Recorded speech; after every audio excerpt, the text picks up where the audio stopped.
Okay, so in this video, we're going to be having a look at all of the topics that haven't yet appeared on papers 1 and 2. You will recognise some of these questions because there is a huge amount of fantastic questions that haven't yet appeared, meaning that these topics are more likely to appear now on paper 3.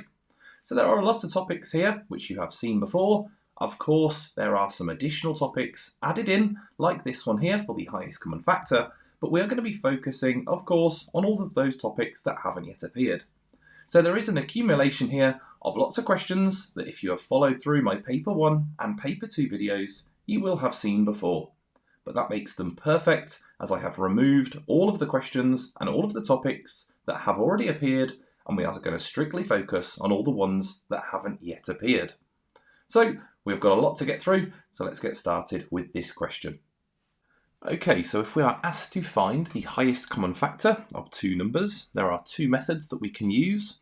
The first method is just looking at the factor pairs, and it is important to be able to find factor pairs for other aspects of topics. So if we look at the easier number to start with, you'll have to make a decision as to which one you think is the easier number. Typically it is the smaller number, or specifically if it ends in a 0, it tends to be quite a nice number to find the factors of.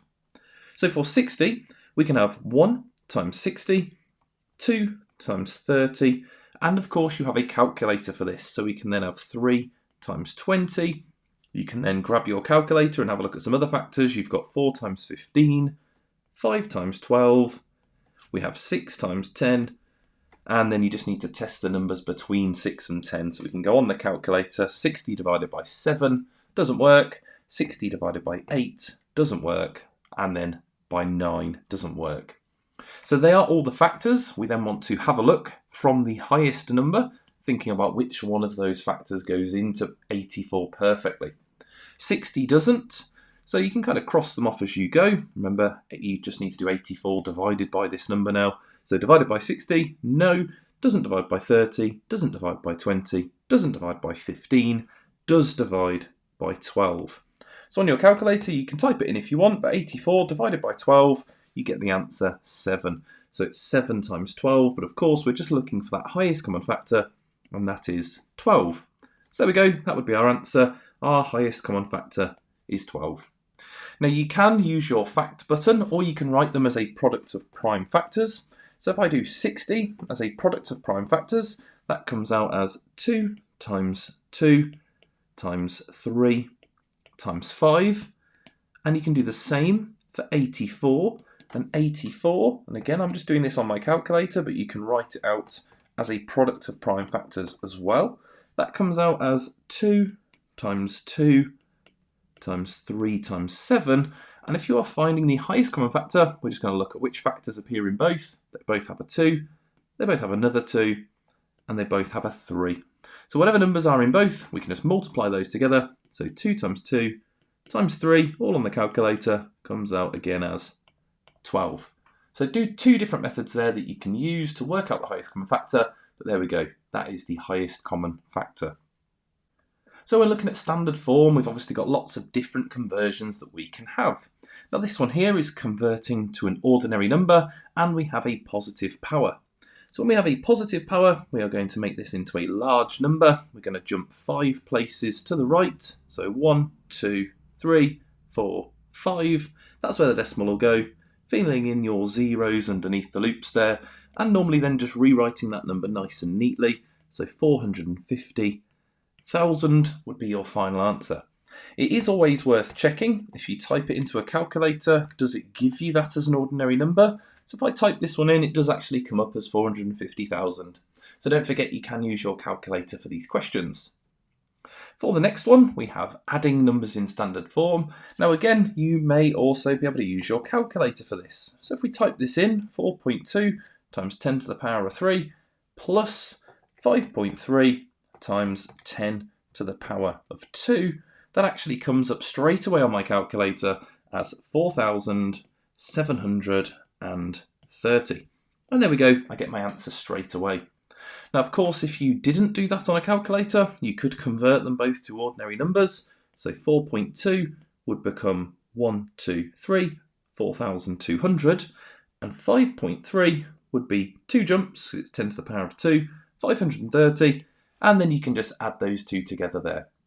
Now this question does say to give your answer in standard form, so that's where this is sort of, a calculator based topic, because we still have to convert it back, and my calculator doesn't give me 4,730 in standard form.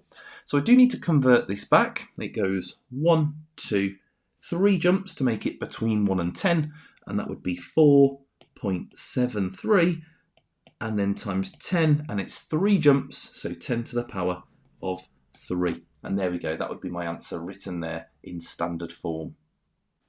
When we have indices and we are dealing with numbers, we could be asked to write the value of this. However, if we were asked to write the value here, we could just type this into a calculator. But this one says write it as a power of 3. So if we're going to write it as a power of 3, it's easier for us to apply our index laws. So when multiplying, we can add the powers. So on the numerator there, we can simplify that 3 to the power of 7 times 3 to the power of negative 2 by adding the powers. And not forgetting, you can use your calculator for those negative number calculations. So we need to do 7 add negative 2. You can do that on the calculator, but it comes to 3 to the power of 5. We then have 3 to the power of negative 3 on the bottom. Now, when we are dividing, we can subtract the powers. So the next calculation that we need to do is 5 take away negative 3. And again, you can type that into the calculator, but two negatives next to each other like this turn into a plus. So 5 add 3 would give us the power of 8. So we have 3 to the power of 8. Now the question here does say to leave it as a power of 3, so our final answer would be 3 to the power of 8. That's all that leaving it as a power of 3 means. Now for this question, part A here we have a reciprocal, and part B we are looking at some truncation. So for a reciprocal, it just means to flip a fraction over, but in the case here we do not have a fraction, we have 1.6. Now any number can be written over 1, even if it's a decimal. So if it was written over 1, to do the reciprocal, we would then flip that over and make it 1 over 1.6. Now you would never leave an answer like that with a decimal within a fraction, and that's why here it says to give your answer as a decimal. So all I'm going to do is type it into my calculator. I can either use my fraction button and write it as 1 over 1.6, or I can write 1 divided by 1.6, not forgetting that that's what that actually means. Now what my calculator here comes out as is 5 over 8, or I can press my conversion button and it turns it into my decimal 0.625. And there we go. So a slightly different type of reciprocal there, but you could just have a reciprocal that maybe gave you 5 over 8 and you just have to flip it over to 8 over 5. Or the other way around, 8 over 5, and you're flipping it around to become 5 over 8. But there we go, that is a reciprocal, just flipping it over, or if it's a number, write it as 1 over that number. Now truncation is a bit of a strange topic. It doesn't come up as frequently as an error interval, but that doesn't mean it cannot appear. So here it says, Sally used her calculator to work out the value of a number y. The answer on our calculator display began 8.3. Complete the error interval for y. Now you would normally be given the error interval for this in terms of the setup. You just need to put the number on the left and the number on the right. Now if this number had been rounded to 8.3, we would take a completely different approach here. We would add the 0.05 above and the 0.05 below. And if you're happy with error intervals, do not forget that process. But this one here is slightly different. It's saying that we've just written down, or the first two numbers are 8.3. So in this case, it's not about rounding. It's not been rounded to 8.3. So if the first number on the calculator, or the second number there, is 0.3, well, the smallest that number could have been is just 8.3. If they are the first two digits, it cannot have been smaller than that. If it was 8.2 and then anything else, well, the first two digits would be 8.2. And this is where truncation comes into play. Now, the number that it cannot have been, or the upper bound there, the biggest number that it cannot be, would be 8 point, and then it'd have to be a 4. It cannot have been 8.4, because if the number was 8.4 or above, then instead of being 8.3 as those first two digits, it would of course be 8.4 or 8.5 or whatever number above that.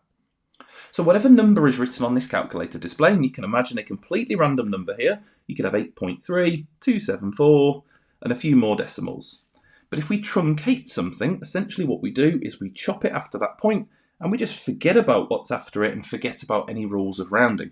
And that would apply even if it was 8.3999. If we are truncating a number or just writing down the first two digits, it doesn't matter that it's 999, we chop it and we get rid of everything after it. So there we go. The smallest it could have been is just 8.3 and then maybe a 0 afterwards. But the largest that it cannot have been any bigger than 8.3. So therefore 8.4 is that cut-off point. And there we go. That's looking at truncation. Now our next question is looking at standard form. If we're asked to write a number in standard form, you can just type it in on your calculator. Now it might not always give you the standard form version, but you can convert it and have a look. And if it doesn't, don't forget you can always hop the decimal in and just remember it's a positive power for a large number or a negative power for one of these 0-point numbers. For a larger question where we have to type quite a lot in, you may have to use your fraction button, but we just want to replicate exactly how it looks on the screen and not forgetting this button here where you can put any power in. Remember to come out of the power by pressing that right key, and then you can type in the rest of everything there. Remembering that if you have a negative power, like we have on the bottom here, you can use either the negative button or that subtraction button to put that negative in, but I do tend to always stick to using that negative button here, so I just don't make any mistakes as I'm going along. But here we go, clicking equals, we've got our final answer, and we can write that down in standard form, and there is some standard form. And looking at some percentage change. Now this question says Liam paid £245 for his insurance, and the next year it went up to £883, and it wants us to work out the percentage increase. Now whenever we're looking at a percentage change, whether that's an increase, decrease, a profit or a loss, we'll always tend to follow the same approach. We'll first follow the actual, or work out the actual monetary increase, which has gone from 883 from 245. So if we subtract 245, we have £638 increase. Now whenever we are working out a percentage change, we just do the change divided by the original and multiply that by 100. Now you can see in this question that the actual amount that it's increased by has gone up by more than 100%. It's over doubled. So we are going to get a large percentage here, but let's put the numbers in and see what we get. So we have 638 as the change. The original was 245, and we're going to multiply that by 100. Now you can type this in two steps, or you can type it in as a fraction and just put it all in one go. That's how I'm going to do it. And I get quite a strange decimal here. It comes out as 260.408163 and a few more decimals. Now this question doesn't say to give your answer to a certain amount of decimal places. Now that doesn't mean that you've gone wrong, so you shouldn't be put off by numbers like this. Typically, in a question like this, I would just write down every number on my calculator screen. I would stop after 7 decimal places because some calculators only go up to 7 decimal places. So if we were going to write this, and you can use your S to D or decimal conversion button on your calculator, but for me to 7 decimal places, it comes out as 260.4081633, and I just leave it like that. If it asks me to round the answer, then I would, and it does feel a little strange in a question where it doesn't say something like round or give your answer to 1 decimal place. But there we go, as long as you are confident that you have done your method correctly, you've gone back, you've double checked it, sometimes numbers like this can appear in a question. Now this question, we are looking at an error interval. It says the length of a pencil is 126 millimetres, correct to the nearest millimetre. So the first millimetre is this units here, the 6, so it's correct to that 6. So it's 126, but it could be point something, it could be just below. Now this asks us to write down the error interval. Now it can help to draw a little number line here, but to get the upper bound, the number on the right, we actually have a nice or relatively easy process to get that. Now the next millimetre above 126 is 127, and below 126 is 125.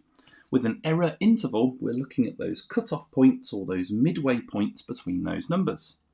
Now in between 125 and 126 is 125.5. And in between 126 and 127 is 126.5. So they are the bounds that we're going to put on the left and right within our error interval. So we're just going to put the 125.5 on the left and 126.5 on the right. And there's our error interval. When looking at collecting like terms and simplifying general expressions like this, we just need to be careful, particularly on this part B question where we have some powers involved. Now on the first one, we have simplifying 5p, take away 3p, and then plus, and we just have this letter p. Don't forget, although it's not written, there is a secret 1 in front of that p, so just remembering to count those up as we go. Now we want to simplify this so it's just one number in front of p, as we only have that one letter there. So first start by doing 5p take away 3p, which leaves us with 2p, and then we are going to add 1p. So 2p add 1p leaves us with 3p in total, and there we go, we've simplified that. For the next one, we have m cubed plus m cubed, and again, the fact that these don't have the secret ones written in front of them might accidentally throw us into thinking that this is an index law rule where we have powers. Now this is not all we are doing, we're collecting these, we're saying how many m cubes there are. Well, you can see there's 1m cubed plus another 1m cubed, and in total that is 2 lots of m cubed. Not to be confused with a question where we are doing m cubed multiplied by m cubed. And in that circumstance there, we have the index law of adding powers. So this is a very different question, so be very careful. This is the scenario where it would turn into m to the power of 6. For our final question, we have simplifying with different letters and we have a number in there. So if we have a look, we want to look for the like terms. It doesn't matter which one we start with, but one thing that stands out is there is only one number in this. So we'll stick with the number, which is going to be 10. We then need to have a look at either the C's or the D's. I'm going to start with the C's as it's written next, and not forget to include that symbol that's written in front of it. So here I have 3C and I have a minus 7C. Now I have a positive and a negative there, so I'm just going to type it in on my calculator. 3 take away 7 is negative 4. So that leaves me with negative 4c. If you're not 100% confident with negatives, just use your calculator. We are practicing for using a calculator with this video, so we're going to use this at every opportunity. For the D there, we have 5d and we have 1d, again writing that 1 in. Both a positive, so that's a nice one. We have 5 plus 1, which is plus 6d. And there we go, there's our final answer, 10 take away 4c and plus 6d. For this next question, we have some substitution and changing the subject, and we have quite a difficult formula up here, in the sense that we have 4m squared. Now, before we look at what we need to substitute into this formula, we just need to think about what 4m squared means. It means 4 times m squared. And when you think about your order of operations, you always do your powers first. So the first thing that we need to do is do this m squared, and then we'll worry about the 4 multiplied by that and then taking away 11. So here it's asking us to substitute negative 3 into m. Now when you are substituting a negative number, you need to make sure that that number goes in brackets.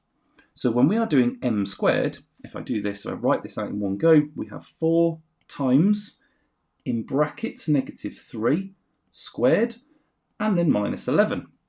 As we're using a calculator, we can actually now just type that all in one go. You do need to write the negative 3 in brackets though. And if you have a calculator in front of you, you can test this out, we get 25. But if you test out writing in negative 3 squared, and just negative 3 with no brackets squared, you'll see that you get very different answers. When you do a negative multiplied by another negative, the answer is positive, so we get positive 9. However, if you type in negative 3 squared in the calculator, you will get negative 9, which is incorrect. And that's purely because your calculator will do the powers first, and then it will do the negative version of that, as your calculator follows the order of operations, so do make sure you put a bracket around any negative numbers when you are putting them in the calculator. For part B, it asks us to make p the subject of the formula. And it's a relatively nice formula. We just need to first do the inverse by getting rid of this 4, and to get rid of the 4, we would subtract 4 from both sides, That means we get the expression on the left, d minus 4, and that's now just equal to 3p. To get rid of that 3, we have to divide by 3, and when we divide by 3, it creates a fraction on the left, it gets rid of the 3 on the right, and we just end up with d minus 4 divided by 3, and that is now equal to p.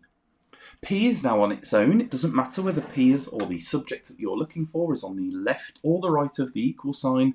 It's now on its own. Typically on a dotted line, it might say P equals and then give you the dotted line. And then in that situation, we would just write d minus 4 over 3 and just swap those pieces over. Now for this question, we are looking at some laws of indices. So we mentioned a question earlier where this might have tricked you when it was a plus in the middle, but here we are multiplying and we have the same base letter. So when we have this situation, we can just add the powers. So we would just add the 3 and the 5, and that would give us n to the power of 8. For the next question, we are dividing, but we have 2 different letters involved, and one of those doesn't have any power written with it. So that d on the bottom doesn't have a power, so we'll just put in the little secret power of 1 that's written in there, and then we can actually go about subtracting the powers here. So looking at the c's to start with, and do look at them separately, I'm looking at the c to the power of 3 divided by the c to the power of 2. Now when we subtract the powers, that leaves us with c to the power of 1. You can write the power of 1 in if you like. You're not going to gain marks or lose marks if you write it or don't, but typically you won't see that power of 1 written anywhere. For the d, we have d to the power of 4, and then we have d to the power of 1. If we subtract those powers, we end up with d to the power of 3. Typically I wouldn't write it with that power of 1, so I would just write cd to the power of 3. And there we go, there are our laws of indices when multiplying and dividing. Now we have another law of indices here, but we're primarily focusing on expanding and factorising in this question. Now when you have powers in brackets, all you need to do is multiply the powers. It's a quick trick really, because x to the power of 3 to the power of 5 actually means x to the power of 3 times by itself 5 times. Now it would be a long process if every single one of these questions we wanted to rewrite it, but as a fail-safe method, you could write it out 5 times, and then we just add up all those 3's. If you add up 5 3's, that's just the same as doing 5 times 3. So our answer is x to the power of 15. For the expand question, we have 2 sets of brackets, and noticing in that second bracket we have 4 minus 2x, which is always something that might throw you. So just be really careful here. We are multiplying the first bracket by 4, and that would become 4x plus 12. And the second bracket, we are multiplying by 7. So 7 times 4 is 28. That's going to be positive 28, so plus 28. And then 7 times minus 2x will be minus 14x. Now that's the expand part. We now just need to simplify and collect the like terms. Again, it doesn't really matter here which you collect first. However, having an awareness of the symbols here might just encourage you to add the numbers together first, because we have 12 add to 28, which is equal to 40. And then we have the 4x minus 14x, which will give us a negative. I think it's just a little bit nicer looking if we put the negative in the second place here. But we can type this into a calculator. 4 take away 14 is minus 10 or negative 10, so minus 10x. You don't have to write it that way around. If you did the x's first, you could have written this as minus 10x. You'd have then just had plus 40 with it. We just have that one extra symbol. Either way is absolutely fine though. For part C, it asks us to factorise fully. Now when it says this word fully, it does mean there's more than one thing that can come out. Now if it just said to factorise it, we could actually just take a number out, or a letter. Which means if we look at these pieces, we could spot that they both divide by 3. And you could just put 3 on the outside of the bracket, and if we did that, we would have 5x cubed, which is what you have to multiply by to get to 15x cubed, and then you would have x squared y, which is what you need to multiply by to get 3x squared y. So worst case scenario, that would get you 1 mark on one of these more difficult factorising questions. However, when it says to factorise fully, we do need to try and see if we can spot a number and anything else that goes out the bracket. So we already know 3 goes outside the bracket, and this expression has an x in both, and actually there is a highest power of x squared in both. The one on the left is an x cubed, but we have an x squared on the right. So we can actually take out a power of x, which is to the power of 2. That does make this question quite tricky. But now if we think, what do we times 3x squared by to get to 15? Well, that's going to need a 5.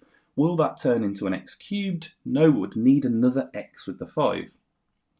We keep the symbol the same. What do we times 3 by to get to that 3 on that right piece? Well, that's just 1, so we don't need to write it.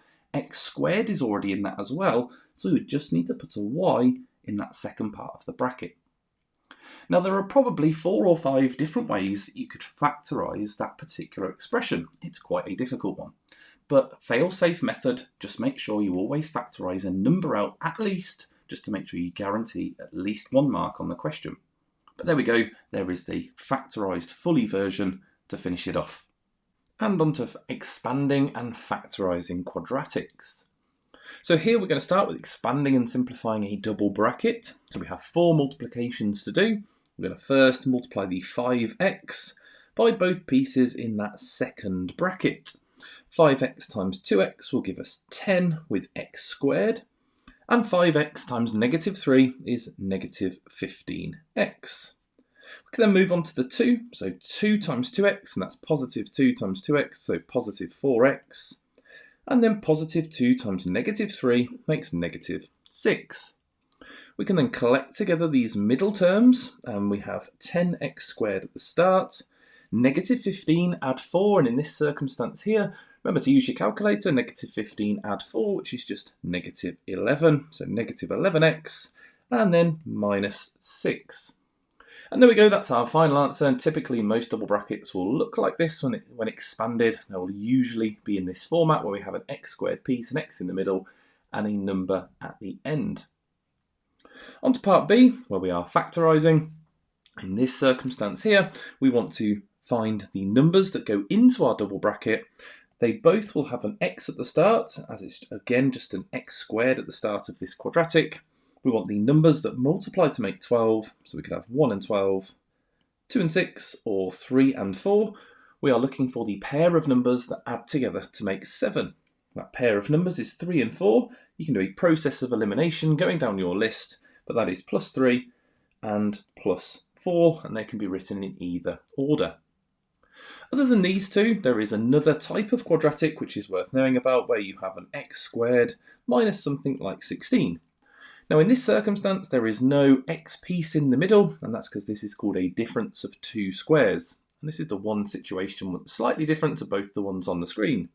When factorising a difference of 2 squares, you are looking for the numbers that multiply to make 16 but will combine to make 0. And that is always going to be the pair of numbers that are identical. And in this case that's 4 and 4. The only difference being one is plus 4 and one is minus 4. So that's the one unique scenario outside of these where you have a difference of 2 squares. When solving quadratic equations, we take the same process of what we did before. We're going to factorise this quadratic. That means they both, or it goes into double brackets that both have an x in, and we just have this equals 0 at the end. We want to know what numbers times to make 24. There's quite a lot of options for 24. 1 and 24, 2 and 12, 3 and 8, 4 and 6. And then there are no more. We just need to find the pair of numbers here that combine or add together to make 5. You can make 5 using 3 and 8, except one will need to be negative. So if we have plus 8 and minus 3, they combine to make plus 5. Just being really careful with the symbols there. If we did the symbols the other way around, negative 8 plus 3, that would give us negative 5. Now when solving a quadratic, all we do is we look at these numbers within the brackets, and all we do is flip the symbols on them. So negative 8 for this one, and positive 3 for this one. Typically we will say x equals prior to that, so x equals negative 8, and x equals 3. A slightly harder, changing the subject of a formula here, as we have this square root involved. Now if we have a square root involved in a formula and we need to get rid of that in order to unlock the subject, the way to get rid of a square root is to square both sides. Now if we square the left hand side, that becomes t squared, so that's quite nice. And when we square the right hand side, it's quite strange to write this. Really we should put the whole thing in brackets, but if I just put a little squared here, all it does is it just gets rid of that square root. So then when we rewrite it, we have t squared is equal to g plus 5 over 3. Now the next thing, locking that g in place, is this divide line. We have this 3 underneath, which means to divide by 3. So to remove this divide by 3 process, we would need to do the inverse, which is timesing by 3. So when we times both sides by 3, we end up with 3 lots of t squared on the left. We don't need to put the times sign, we can just write 3t squared. That's now going to equal g plus 5, as that whole multiplication by 3 just removed this divide by 3. There's now only one step left, and that is to get rid of that 5, so that g is the subject. To get rid of a plus 5, we will minus 5, and when we minus 5 from the left-hand side, we have these 3t squareds, then take away 5, and that is equal to g. And again, if you have g equals on your dotted line, you would just write 3t squared minus 5, or you can write it either way round, 3t squared minus 5 equals g, or g equals 3t squared minus 5. When we have to draw inequalities on a number line, really nice to remember the circle, which we are going to draw above each number, just goes above the number or numbers in the inequality. Now in this first inequality, we have x is greater than negative 1. So we will put a circle above the negative 1, and we're going to point the arrow in the same direction that the inequality is pointing. Now, if you look at the way the inequality is pointing, it creates an arrow which points in the direction that we want to point our arrow. So we're going to point it to the right. It doesn't matter how far or how long along the number line you draw that, as long as it's pointing in the right direction. You just need to take into account that if the inequality has the extra line underneath it, you have to put some extra ink inside the circle and colour it in. Now this one doesn't, so we don't have to worry about that. And there we go, that's our number line that shows numbers greater than negative 1. For part B, we have a joint inequality where it is showing numbers between negative 2 and 3. So this time we have two numbers in our inequality, so we will have a circle above both, negative 2 and 3. We're going to join those together and we're pretty much finished. We just need to have a look and see if any of these inequality symbols have the additional line on. In this question, the one on the right has the extra line with our inequality, so meaning that it's also equal to. So all we do is we colour that circle in, and there we go, that is our inequality on a number line finished. Okay, so in this question we are looking at percentage profit. Now when we are looking at a profit, a loss, or a percentage change in general, we're going to use the formula, which is the profit or the change over 100, or over our original, and then multiplied by 100. So there we go. That's the formula that we're going to use, which is essentially writing the fraction that we're making and just multiplying it by 100 to turn it into a percentage. Now in this case, we actually need to work out the profit. It says here that Alice pays £10 for 24 chocolate bars, and in that particular statement, we are told the original. So we know that it's out of 10. We just need to work out her actual profit. Now it says she sells all 24 chocolate bars for 50p each. And we want to write this in pounds as well, as we are dealing with pounds. So we'll change that to 0.50. So to work out how much she actually made here, well, we can do 24 multiplied by 0.50 on our calculator, and that comes out as £12. Now that's not the profit that she made, because she obviously paid £10. So to work out her profit, we would do £12, subtract the £10, and that leaves us with £2 of profit. So if she made £2 profit, that would go on the top of our fraction. Now you can type that in and it will tell you the decimal version. But if we times by 100 straight away, and we can do that in one calculation, it comes out straight away as 20%. Now that one there came out as quite a nice percentage. But of course, in a question, and our final answer is 20%, you could have one that comes out with a decimal percentage. And it might say in the question to round your answer to one decimal place. Now it may or it may not, but this one came out as a nice whole number. So here our percentage profit was 20%. With simultaneous equations, we need to make sure the coefficient of either x or y are the same. Now my personal preference is I always go for the coefficients of y, so that I'm going to stick with that for this question. If you do the x's, that's absolutely fine, you can always stick to your method, but I always go for the y's. Now to do that, we need to multiply this top equation by 3 to make sure that we have 3y in the middle. Now that means everything gets multiplied by 3, so we would have 15x plus 3y is equal to 63. The second equation, we're not changing anything, so we'll just rewrite that underneath so that we can compare these two and see what we're going to do next. Now the next thing is I look at the symbols in the questions. If the signs or symbols are the same, you subtract the equations. You can remember that by writing SSS, same sign subtract. If the symbols are different, then you're going to add those equations together. So here we're going to add these equations together, and that gives us 16x is equal to, and we get 72. And not forgetting, we don't need to worry about what 3y add negative 3y is, because the whole point of this is that they're going to cancel out. Now in this question here, we get 16x is equal to 72. Now that's not the nicest of divisions to do, but of course we are using a calculator. So here, where we divide by 16, we're going to divide both sides by 16, and that's going to give us that 1x is equal, and we get 9/2 or 4.5. So we do get a decimal solution for this equation. With simultaneous equations, we also have to find the value of y. So I pick one of the equations that I'm going to substitute this 4.5 into. It doesn't matter which one you choose, but I typically will choose the one that has the positive symbol in, if one of them has a positive symbol.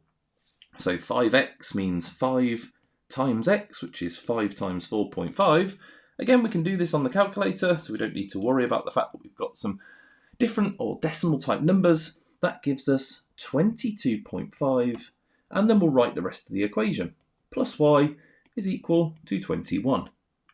It's a relatively nice equation to solve. We just need to get rid of this 22.5 so that it says y equals, so we'll minus 22.5 from both sides of the equation, and that gives us 1y is equal to, and I'll just type into my calculator 21, take away 22.5, and I get negative 1.5. And there we go, that's my second solution.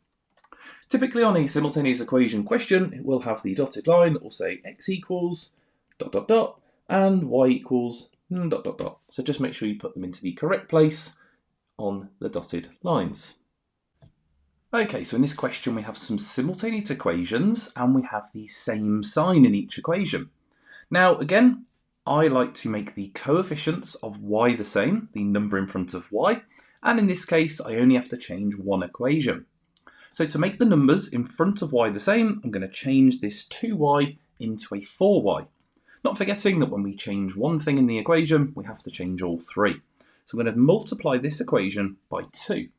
I'm going to write that down below. That'll make it 10x. We'll have the 4y that we are looking for so that it matches that second equation. And then not forgetting we are using a calculator here. So 27 times 2 is equal to 54. Now it's just personal preference, but I like to also rewrite the equation that we haven't changed, just so I can look at the two equations that I am using in my question. Now where we have the same signs, we have to subtract these equations. And I just remember SSS, same signs, subtract. If we have different signs, we're going to add the equations, but here we both have a plus symbol, so we're going to subtract these equations away from one another.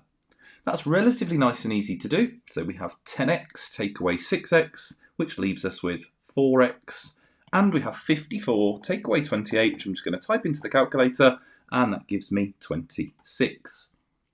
Now you can see here this is definitely going to be a calculator question because we now have to divide by 4 to get the value of 1x, and 26 does not divide perfectly by 4. However, I'm going to do that on the calculator. When we do 26 divided by 4, we get 6.5.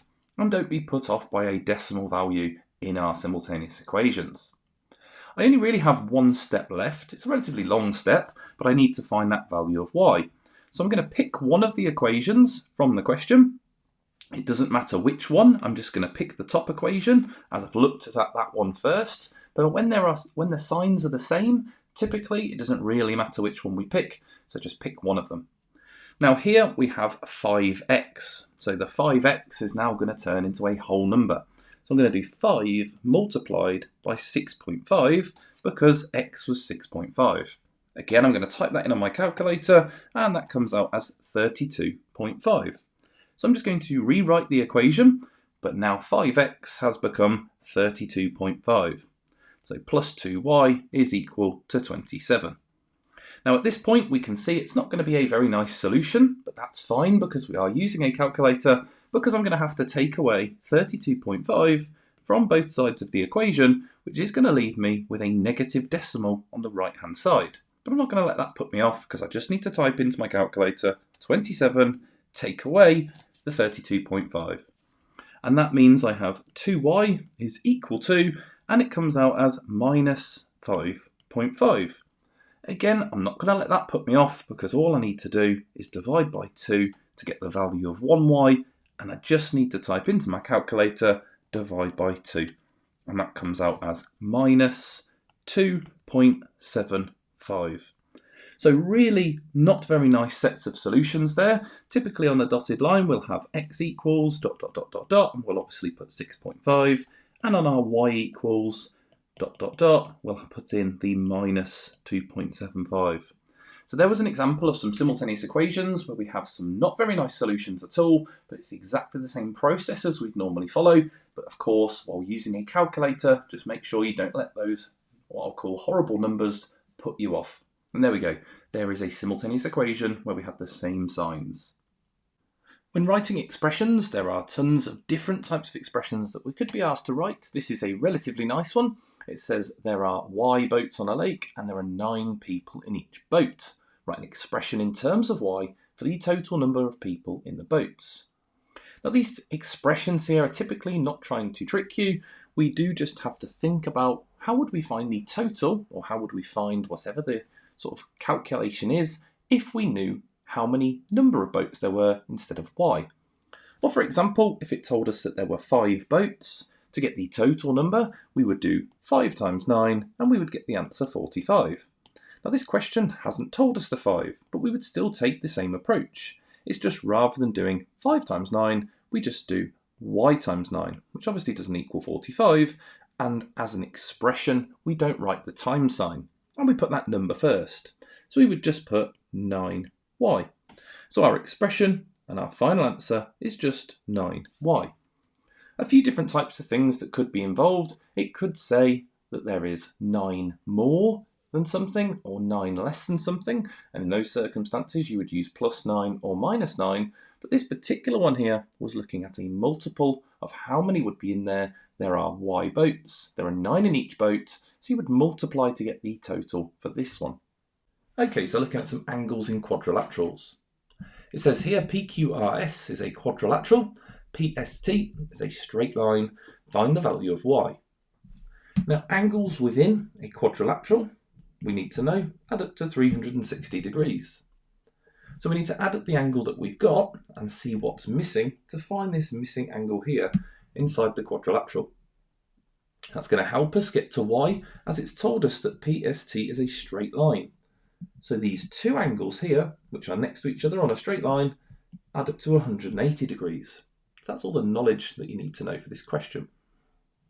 If we add these numbers up then, we'll use column addition, 130, 65 and 95. Adding those together, 5 plus 5 is 10. 9 add 6 is 15, plus the 3 is 18, plus the 1 is 19. And then we have 1 plus the 1, 290. So for the 360 degrees, we want to take away 290, which leaves us with 70 degrees left over. So this missing angle is 70 degrees.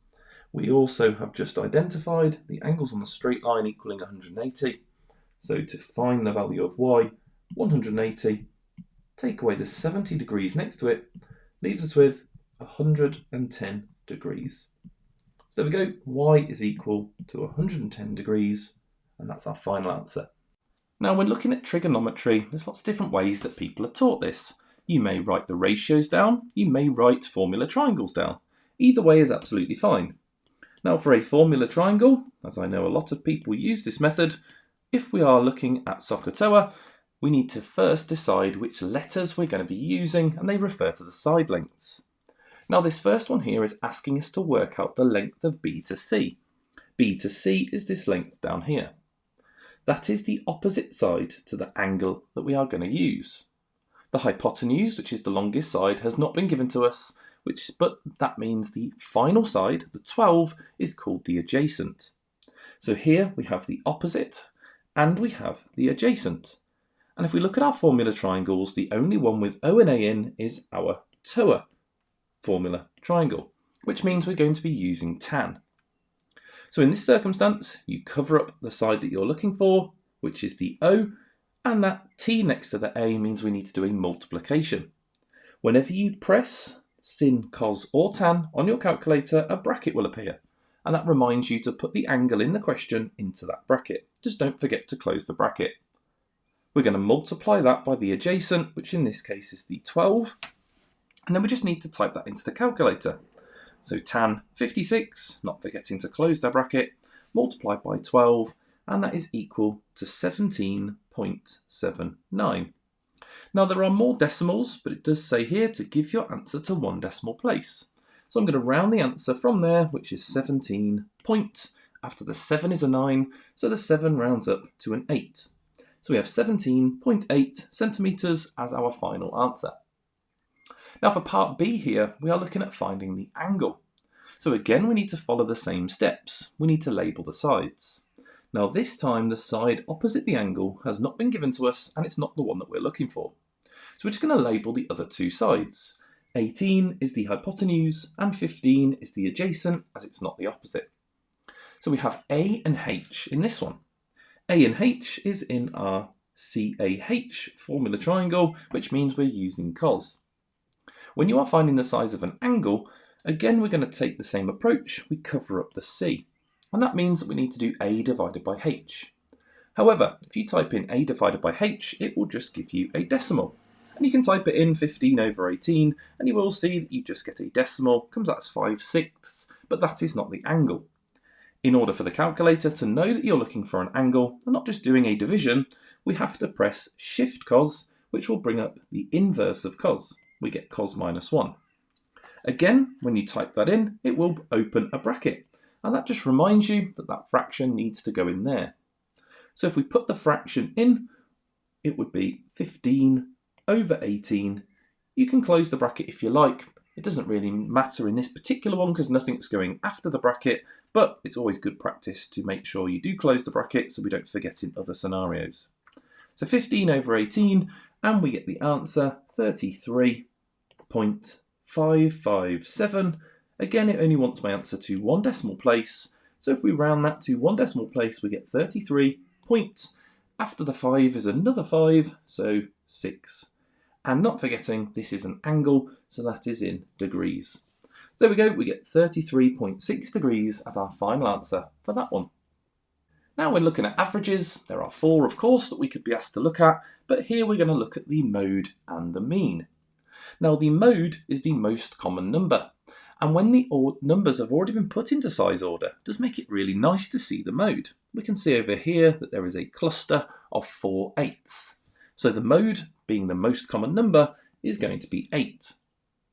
If the numbers are not in size order, it's always good practice to put them into size order just to help with other averages as well. Of course, we can see the range more clearly, the distance between the smallest and biggest, and we can see the median more clearly, which is the middle number. Now, the next part of this question is asking us to work out the mean. The mean is where we add them all together and divide by how many numbers there are. So in this question, we need to add them up, and we're going to divide by 12, as that there are 12 numbers. Now, when you are adding these up, particularly when there are 12 numbers, just be really careful when you add them on the calculator. It's very easy to click an incorrect number, or just forget to put the plus symbol between 2 of the numbers, and that's obviously going to throw your answer completely off. So as you're typing this in, it's all just about being really careful and accurate. Now, these all add up to 84. So when we type them all in, we can now divide by 12 and we'll get the answer 7. Just be really careful when you type this in that you first get the total of the list before pressing divide by 12. if you try and add them all together and just at the end of the calculation put divide by 12, the calculator, depending on which order you've typed them in, will do the division first. So you need to add them up, press equals, and then divide your answer by 12. Obviously, not always 12, but in this question there were 12 numbers, so dividing by how many there are. Now when it comes to reverse mean, it's not always clear and obvious that you're going to be doing reverse mean. There's a lot of information in this question, but it does tell us down the bottom the mean amount of money per person is 80. And when it tells you the mean amount of money per person, or the mean amount of anything per group of people, it means that we can find the total. So if we read this question, it says Jasmine has £65, Kieran has £100, and Samantha has 3 £5 notes, 1 £20 note, and some £10 notes. Now, there are 3 people. So if the mean amount of money per person is 80, then whatever their total is, which we don't know, divided by 3 would have been equal to £80. And this is the process of reverse mean. It's reversing that division that would have happened to find out what that total was. So to reverse this, if we would have divided by 3, we can times both of these by 3 to get our total, and then whatever that total is will be 80 multiplied by 3, which we can do on the calculator, and that was 240. So the total of the amount of money that these 3 people have is £240. Now Jasmine and Kieran at the moment together have £165. So we can find out how much Samantha has by doing 240 take away 165. Now I'm going to do this on the calculator, but do notice how I am still writing out the subtraction calculation here to make sure I get my method marks in a question. So Samantha has £75. Now if we have a look at how much she has at the moment, she has 3 £5 notes, that's £15, 1 £20 note, so £20, and some £10 notes. Well, together these add up to £35. So in terms of Samantha's money, when we know that she has to have £75, well, £75 take away £35 leaves Samantha with £40. And it says that she has some £10 notes. So clearly you can see, and 10 is a nice number for this, that that's going to be 4 £10 notes. But of course we could just write divide by 10, and that is equal to 4. So Samantha has 4 £10 notes, which would give her that additional £40, which would make her total be 75, and the total of everybody be 240. And there we go, there is a reverse mean question, thinking about multiplying the mean by the amount of people to get that total. So when looking at a reverse mean, it's typically a question where it will tell you a mean in a question. When you are told a mean, you have to find what that mean is related to, or how many things it's related to, and rather than doing a division, which we normally do for a mean, we are going to multiply the mean by how many things there are or what it's related to. Now this question is related to 45 boys and girls in a choir. It says the mean age of the 18 boys is 16.2 years. So we have the mean of 16.2, and that's related to the 18 boys. So all I need to do is multiply these two things together. We can do that on the calculator, 18 times 16.2, and that gives me a total age of the 18 boys, which comes out as 291.6. We're going to do exactly the same for the girls. We have 27 girls, and their mean is 16.7. So again, we're just going to multiply those together, and we'll do it on the calculator, 27 times 16.7, and that comes out as 450.9. Now this question here says to calculate the mean age of all 45 boys and girls. So up here we have the total age of the boys and we have the total age of the girls. If we add those two things together, again on the calculator, it's going to tell us the overall age of all of the 45 boys and girls. Now that comes out as 742.5. So if the overall age is 742.5, well, to work out the mean, we get the overall total, which we've just worked out, and divide by how many people or things it's related to. And this is related to the 45 boys and girls. So we're going to divide that by 45 on the calculator, and that comes out as 16.5. And typically here, you should know that the answer makes sense, because if the mean age of the boys was 16.2 and the mean age of the girls was 16.7, then the mean for all of them should be somewhere in between those two numbers. So 16.5 makes sense, and that is a reverse mean, or what you'd also call a combined mean. Now in this question we are looking at the surface area and the volume of a cube. Now this one gives us surface area and it wants us to work out the volume. Now with a cube, we know with a cube all of the faces are the same size and all of the lengths are the same length. So here, if we have the total surface area, well, we can work out the area of one of the surfaces, because this is one of the surfaces on the front and there are 6 faces. So here, if I want to work out the area of one of the faces, I can take my total surface area, 294, and divide that by 6. And if I type that in on the calculator, that gives me an area of 49. Now thinking about the actual face, the face is a square. Now we need to work out what the length of the square is. Now a different number that you could have, maybe it's 3 and 3, but that would give you an area of 9 centimetres squared. And we're trying to find out which length gives us an area of 49 centimetres squared.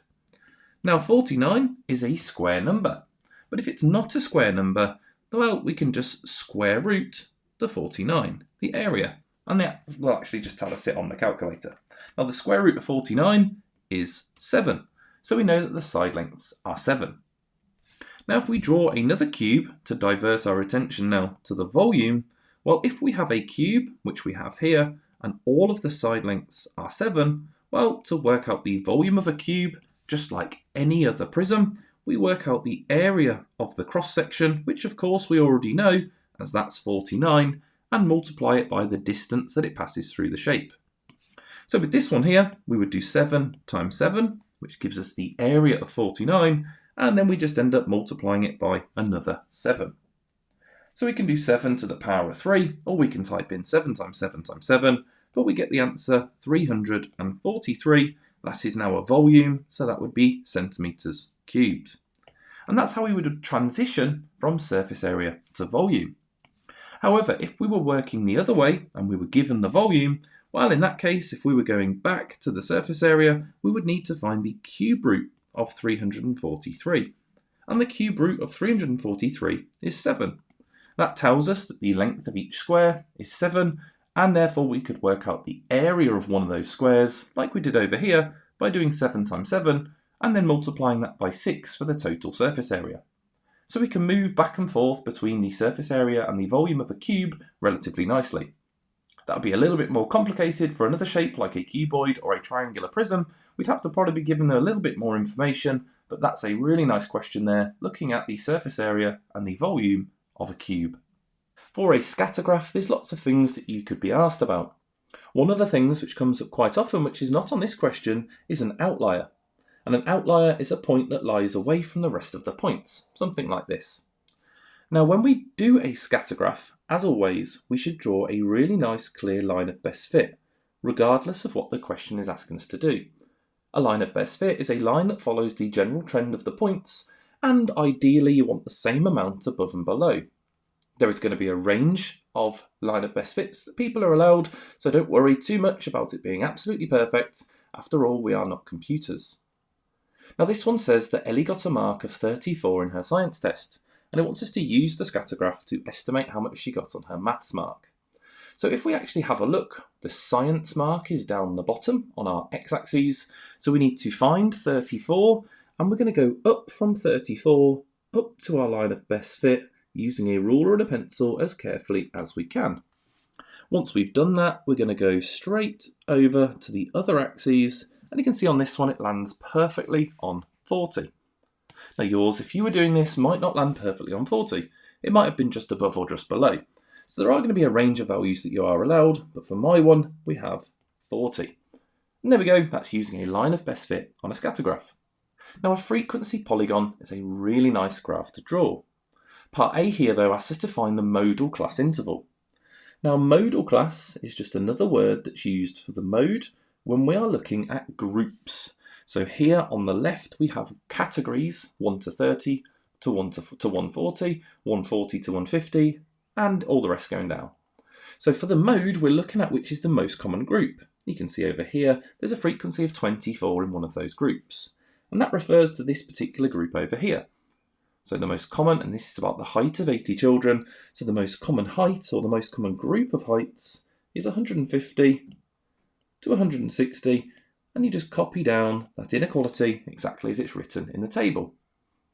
Now this is asking us to draw a frequency polygon. When drawing a frequency polygon, just like when we were finding the mean, we actually use the midpoints.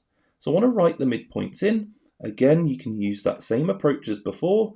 You can add the numbers together and divide them by 2, but usually it's quite nice to spot those midpoints. From here, I just need to find the midpoints on the graph and plot them on. So 4, and then on the next midpoint we have 11. The next one is 24.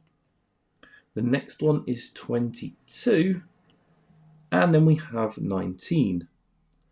Now with a frequency polygon, you don't connect this like we did on some of our previous graphs. It's really important with a frequency polygon that these are connected using nice straight lines, which you would use a ruler and a pencil for.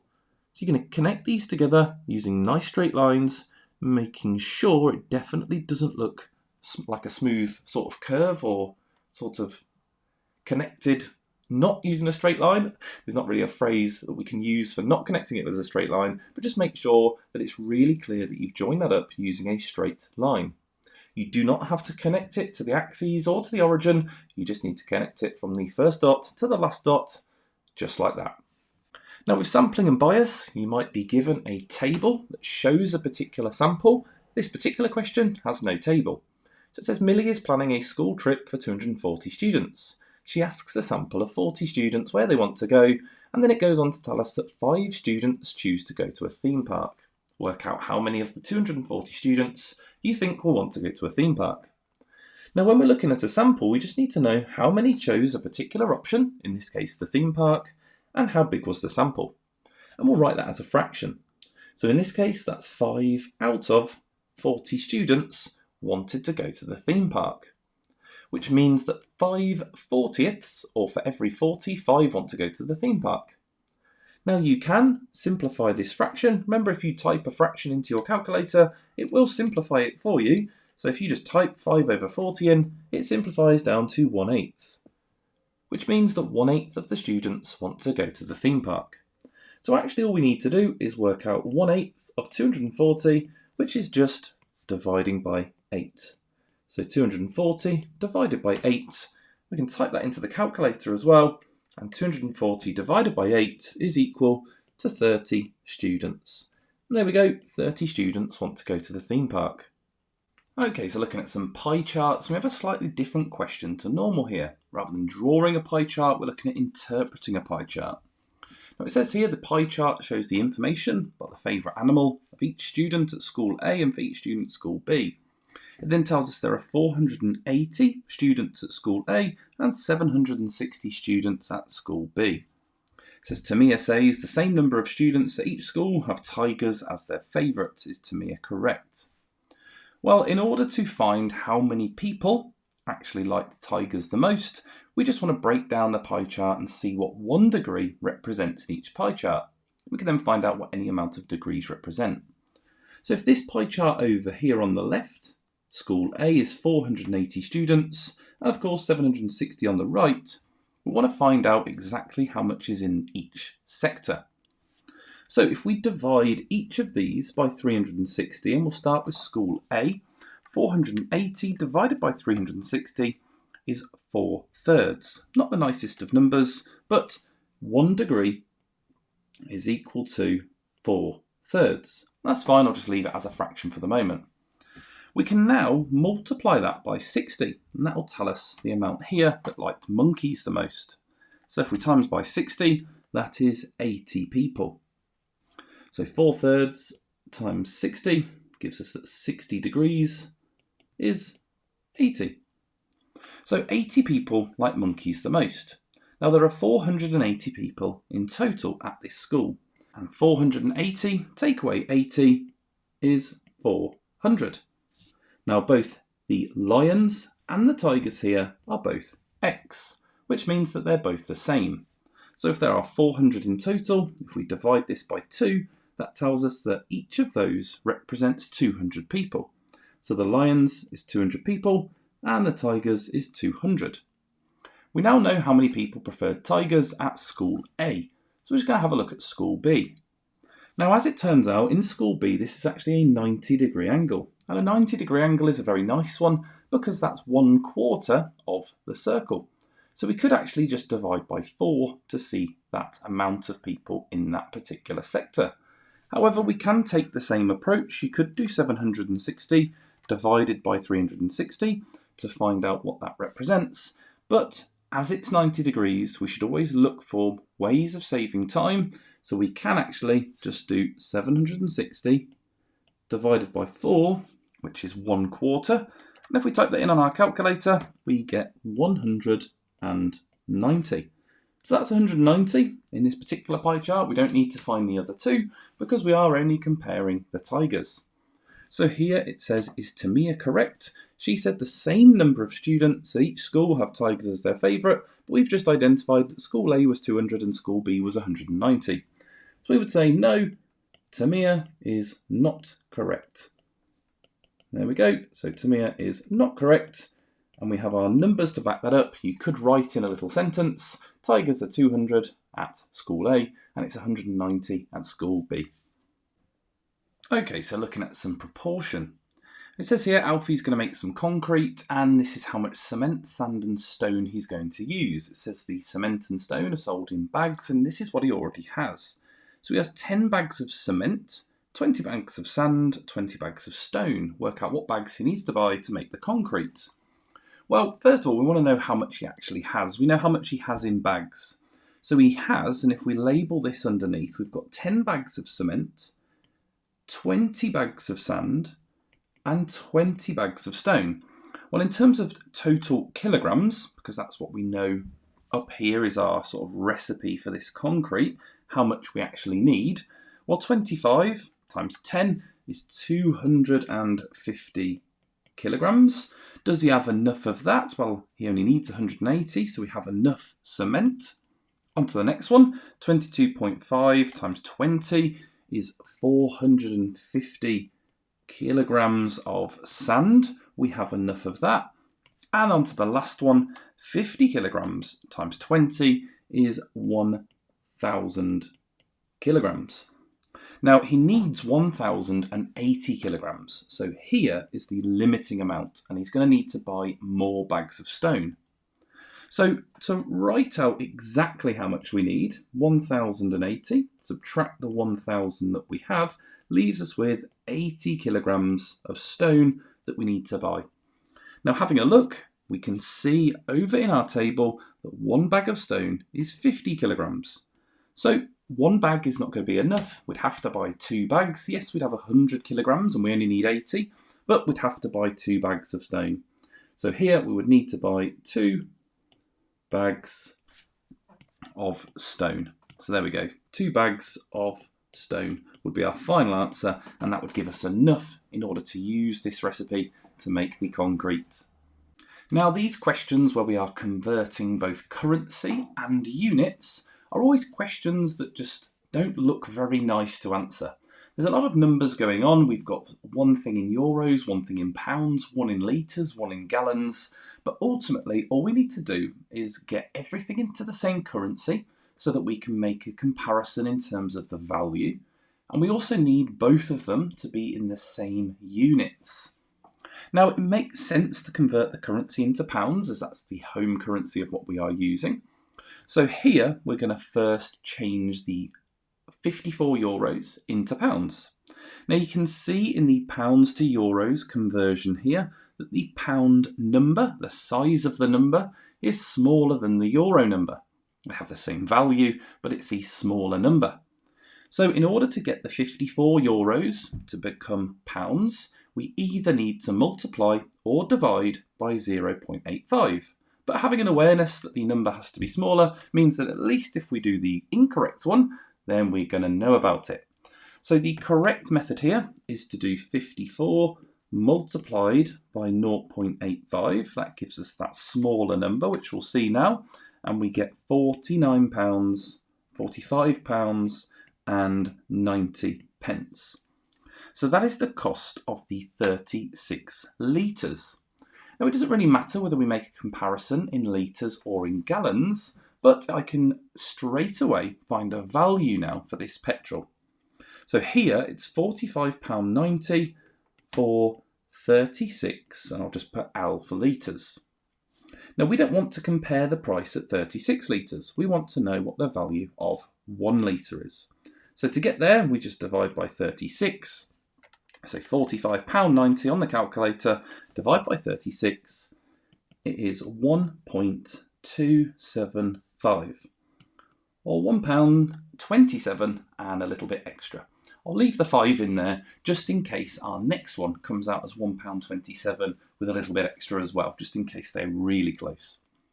So for the next one, it's already in pounds. We have £81.60 for, at the moment, 16 gallons. Now it tells us here that each gallon is 4.5 litres. So I can actually turn this into litres relatively easily.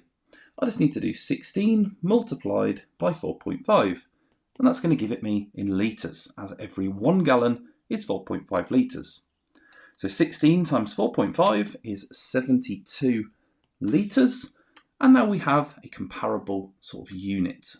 So we have £81.60 for 72 litres, and again we don't want to compare the value of 72 litres, so we could divide by 72, and £81.60 on the calculator divided by 72 comes out as £1.13. There is a recurring dot above the 3. It doesn't really matter if we put that in, because ultimately we can see that this one is cheaper. Per litre it's £1.13 rather than £1.27, regardless of those sort of sub pennies after that.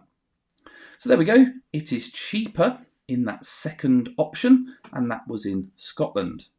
Now it said here Olivia thinks that petrol is cheaper in France than in Scotland, but we've just showed that it's actually cheaper in Scotland. So is Olivia correct? We would just say no, Olivia is not correct, and we have all of our working out to back that up. You could write after that actually it is cheaper in Scotland.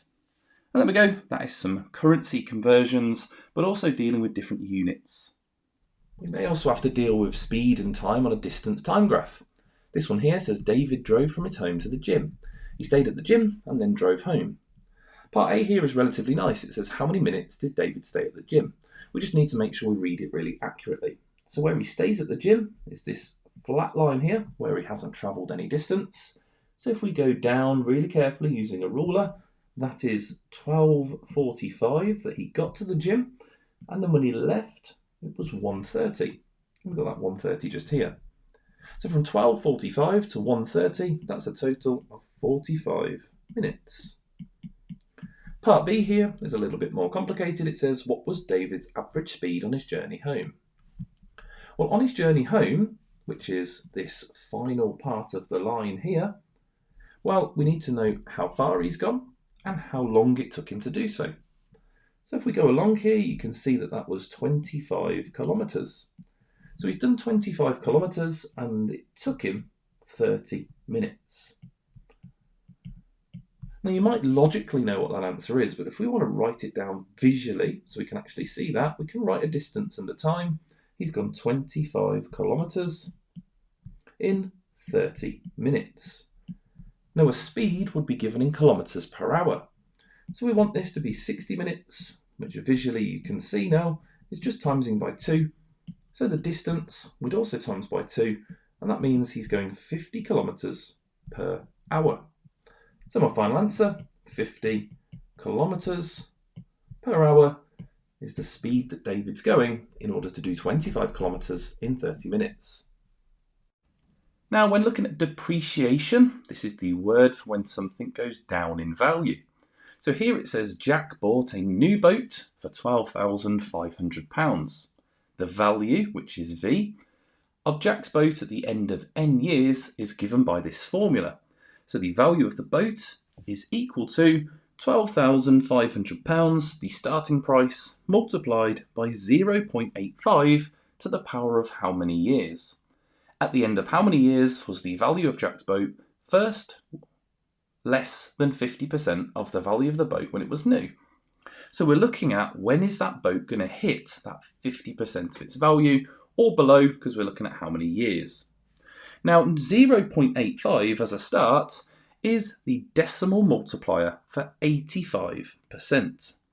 Now if we are multiplying by 85%, that means the boat is going down by 15%.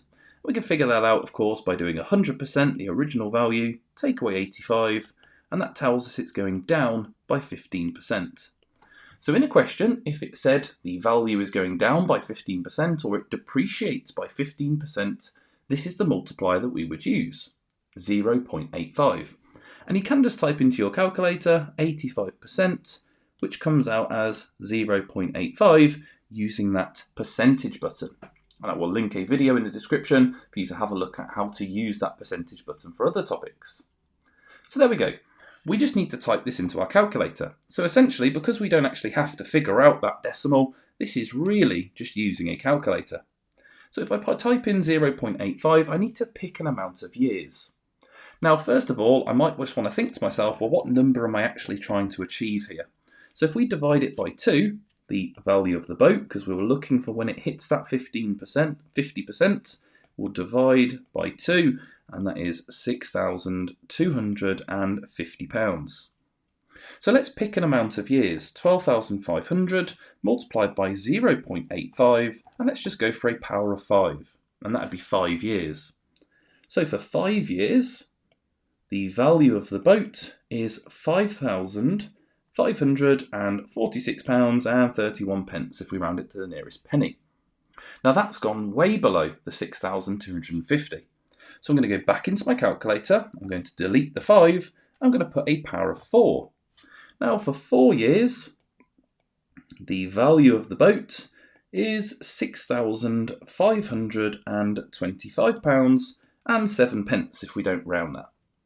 Now that is not 50% of the value, it's not quite gone under. So actually it's going to happen in that 5th year. So at the end of how many years was the value of Jack's boat first less than 50%? Well, after 4 years, it wasn't less than 50%, but in the 5th year, it was. So my answer for this is 5 years. And you actually notice there that just completely by chance, I actually got it on the first pick. And that can happen sometimes, and that's always a great little sort of moment when you do get it in that first pick and you don't have to test again. But this particular question, you did have to test at least 2 values there, even if you got the 5 years in the first pick. Of course, if you'd have gone for 2 years, you'd have then had to go for 3, and then 4, and then you'd eventually get it on the 5. But it's not going to take you too long just to use that left and right button in your calculator to change the power. But there we go, that is some depreciation. Now our next question is looking at compound interest, and compound interest is a little bit more complicated. However, we can use the calculator really effectively for this. So it says Emily wants to invest £25,000 for 3 years in a bank. In the personal bank, she gets compound interest of 2% per year, and in secure bank, she gets 4.3% in the first year, but then only gets 0.9% for each additional year. Which bank will give Emily the most interest at the end of 3 years? Now, when you are dealing with compound interest, all we need to do is figure out the multiplier that we need. Now, to figure out the multiplier, essentially, we add the percentage that we've been given to 100%. So 100 plus 2 means that each year it's 102%. Now, as a multiplier, all we have to do is turn that into the decimal version, which is just dividing by 100. So it's 1.02. And that's what we have to multiply by to increase by 2%. So in this question here, for personal bank, we start with £25,000. We have to multiply by 1.02. And that will do 1 year. From there, you could write it down and then multiply by 1.02 again to find year 2, write it down, and multiply by 1.02 again, and write it down, and you'll have your 3rd year. However, you can get around that by just doing the power for the amount of years, and that'll just multiply by 1.02 3 times and do it all for you in one jump.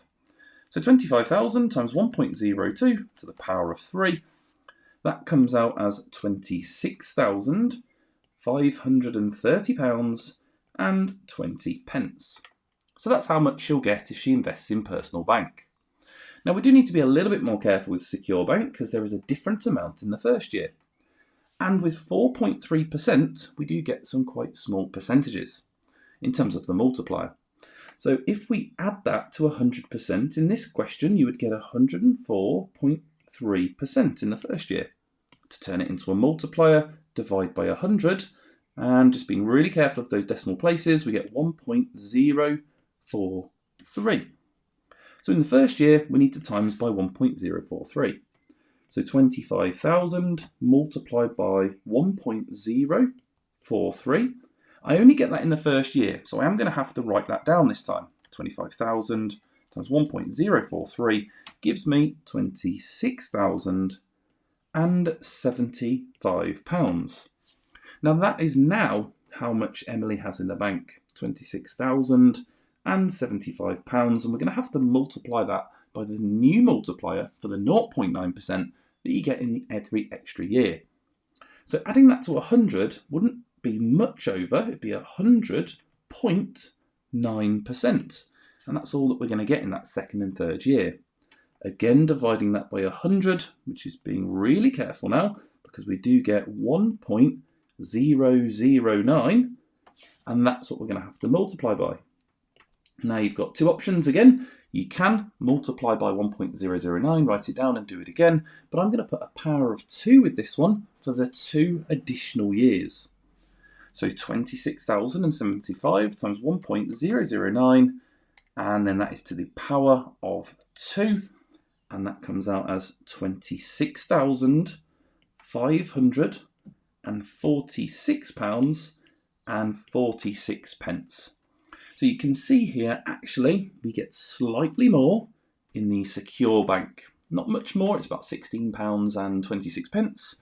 So we would just say here, which bank will Emily get the most interest? So we want to make sure that we write down somewhere near our working out, secure bank, and you could write some more with that. If you prefer, you could write secure bank will give Emily the most interest, but just make sure it's really nice and clear which one we're choosing. Now this next question is some direct proportion. It says Reese wants to make some orange juice and he's going to buy boxes of oranges. There are 24 oranges in each box and 30 oranges make 2 litres of orange juice. Reese needs to buy enough oranges to make 8 litres of orange juice. Work out the number of boxes of oranges that Reese needs to buy. Now if he needs to make 8 litres and 30 oranges will make 2 litres, well, how many of those 30 oranges are we going to need to buy 8 litres? Well, to get from 2 to 8 litres, that is multiplying by 4. So that would be 8 litres, and that would be 30 times 4, which is 120 oranges. So 120 oranges equals 8 litres. So we need 120 oranges. We just need to now know, if we need 120 oranges, how many of the boxes that we need to buy.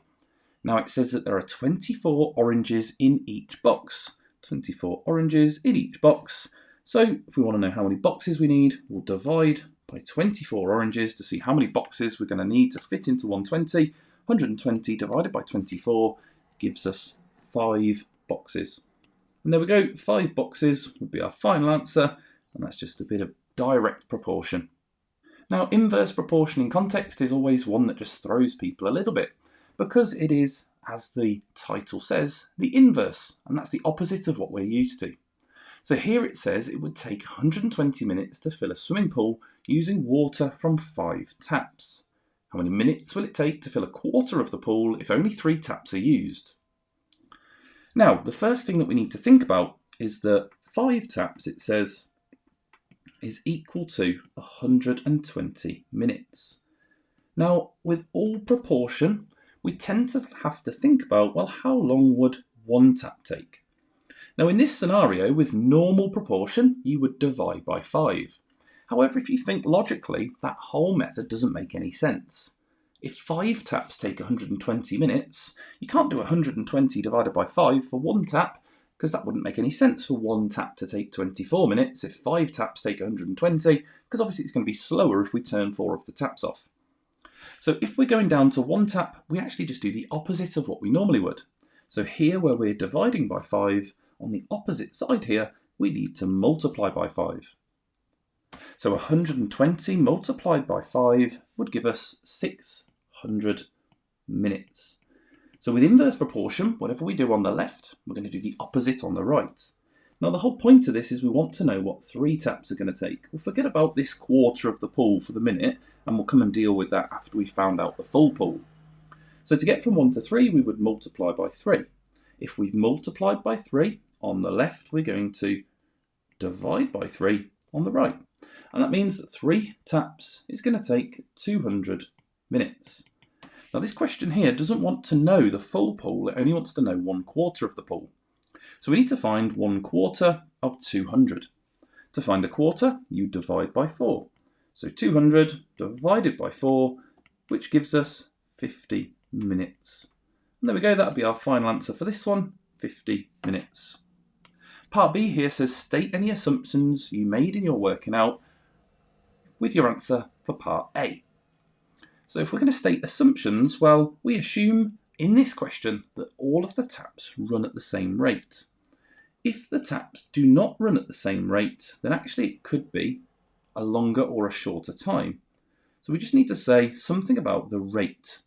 So we assume all the taps, there we go, run at the same rate. There we go. And if we were asked about, well, what if our assumption was wrong? Well, actually our time could be higher or lower. So look at a distance time graph. It says here Brandon drives his car on a journey. Here is the travel graph for the first 15 minutes. Work out Brandon's speed in kilometres per hour for the first 15 minutes. Now, it might be that you want to use your speed distance time formula.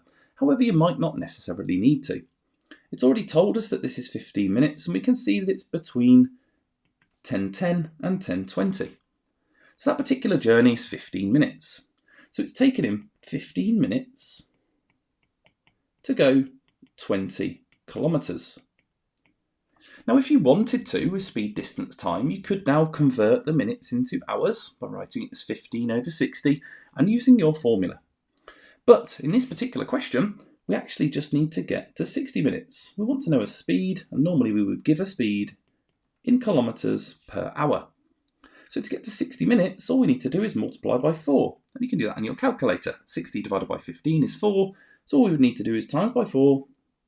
And that means we would go 80 kilometres in 60 minutes. And there we go. So our speed in that first 15 minutes is 80 kilometres per hour. And there we go, that'll be our final answer for part A. It says at 10:15, Brandon stops for 10 minutes and then drives for 20 minutes at a speed of 75 kilometres per hour. On the grid, complete the travel graph for Brandon's journey. Well, if he stops for 10 minutes, well, each of these lines going across is 5, so that's 5 minutes, and then another 5 minutes. So that means we get to here. And then he drives for 20 minutes at a speed of 75 kilometres per hour. Now, it doesn't say that he drives home, it says he continues driving. So our distance time graph is going to keep going upwards. Or in other words, it's going to sort of keep going up to here somewhere. We just need to figure out exactly where it's going to go. So, 20 minutes at a speed of 75 kilometres per hour. Now, there are different ways that you could approach this. We could think about approaching it in terms of a formula, like we've done before. So speed, distance, time, we could use a formula triangle. If you prefer, let's have a look. And we want to know a distance. We have a time and we have a speed, and we want to know a distance. So all we have to do is multiply these two pieces together. Now the speed is 75, however, and this is why I prefer the method I used above, because now I need to multiply by 20 minutes, but it needs to be in hours. That's not difficult for us to do, it's just 20 out of 60. But in the moment of an exam, you've got to remember to do that. So it's 75 times 20 over 60. If we times by 20, hopefully it would trigger through to you there that that's far too much, because 75 times 20 would give us a distance of 1,500 kilometres, and that obviously goes way off our graph. So we're doing 75 times 20 over 60. If we type that in, that comes out as 25 kilometres. So Brandon does 25 kilometres in the 20 minutes. You could think about this in lots of different ways though. That is 1/3 of an hour. So if it's 1/3 of an hour and he does 75 kilometres per hour, well, 1/3 of that is 25. So lots of different ways that you can think about these questions. So in 20 minutes, let's figure out how far along that goes. Well, each line is 5. So if we sort of imagine 1, 2, 3, 4, that gets us 20 minutes across. It just needs to go 25 kilometres up. We're currently at 20, so we need to go up to 45, which is just here. And there we go. So if we connect this up now, that's 20 minutes later. And just double check that, we're on 25, we get to 45. And therefore, there we go. That is where our graph is going to finish. So a nice straight line joining that up. And there is our distance time graph. Now, if we're dealing with speed, distance and time, and we have a calculator, of course we can use a calculator at any point. So for this, if we use a formula, and if you use a formula triangle, that's absolutely fine. So here, I'm going to do a formula triangle with speed, distance and time. If you prefer, you can write down the formula, you can rearrange it for your 3 different versions. It's absolutely fine which method you prefer at this point before the exam. So it says here, Taylor cycles a distance of 15 kilometres at an average speed of 12 kilometres per hour. She then runs a distance of 6 kilometres at an average speed of 4 kilometres per hour. Work out the total time Taylor takes and give your answer in hours and minutes. Now again, if you have non-calculator methods that you prefer, absolutely fine if you want to stick with them. But here we're going to be working out a time. So if we're working out a time, it's distance divided by speed. So here, in the first instance, let's label this number 1 for this first one, and then we'll deal with number 2. So for number 1, we have a distance of 15 and a speed of 12. And if we do 15 divided by 12, we get 1.25. And we'll come back to that in just a moment. For the second part of the journey, we have a distance of 6 and a speed of 4. And if we work that out, 6 divided by 4 gives us 1.5. Now you can add these together and then convert them into minutes, or you could write them as minutes now. Hopefully we know that 0.25 is 1/4, and that does not stand for 25 minutes, but in fact it stands for 15 minutes. So for this one, this is 1 hour and 15 minutes. If you're not sure about that, you can always times the decimal by 60. And for this one, 1.5 is an hour and a half, which is 1 hour and 30 minutes. Now together, if we add those up, which is what it wants us to do, give the total time, we get 2 hours and 45 minutes. And there we go, that is using our speed, distance, time formula, and we had 2 journeys there that were sort of being added together to get an overall total. So this next question is looking at density, mass and volume, and this one here actually gives us a prism that needs us to work out the volume of. It says the prism is made from wood with a density of 0.8 grams per centimetre cubed. Work out the mass of the prism. So our formula for density, and again you can use a formula triangle, density is equal to mass divided by volume. So here we're working out a mass. So to get a mass, we do the density multiplied by the volume.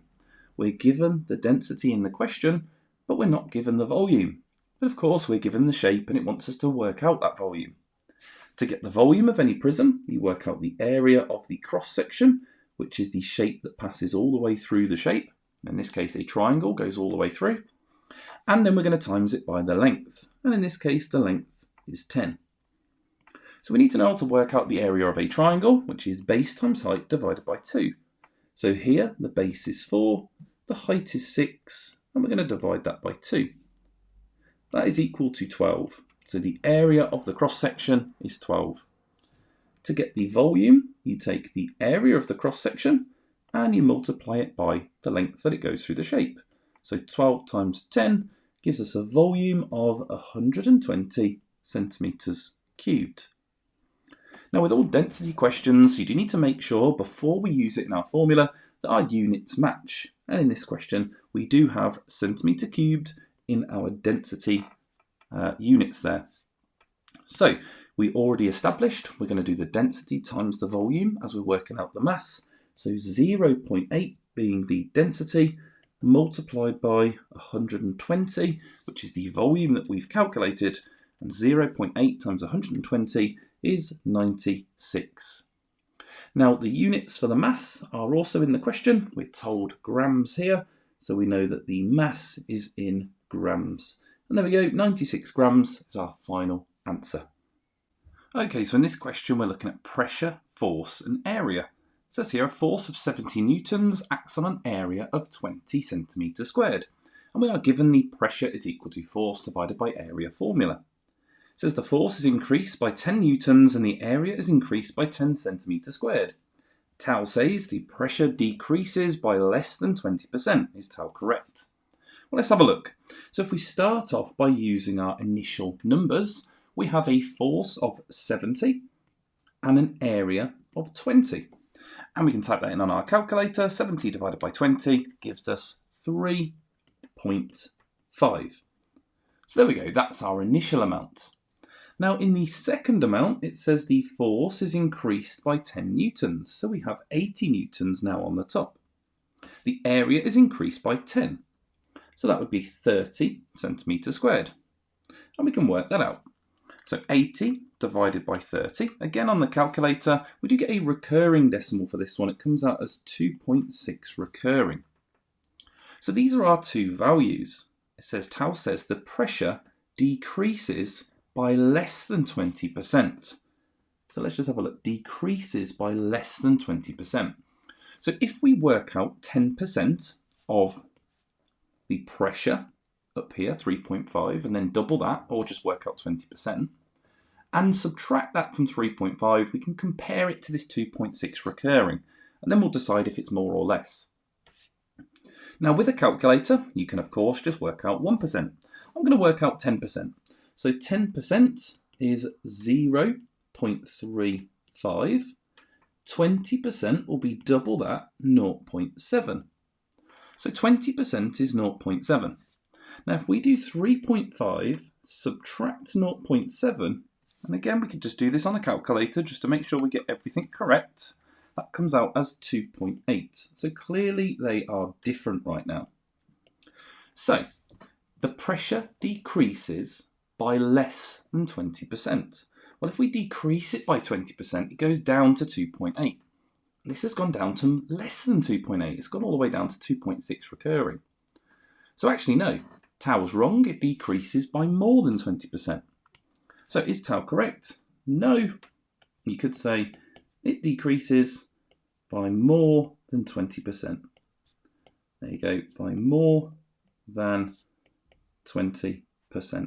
We don't need to say what the exact percentage is. It doesn't ask us that, it just says is he correct or not. We've done the working out, we've shown that it decreases by more than 20%, so it's fine just to make that statement at the end.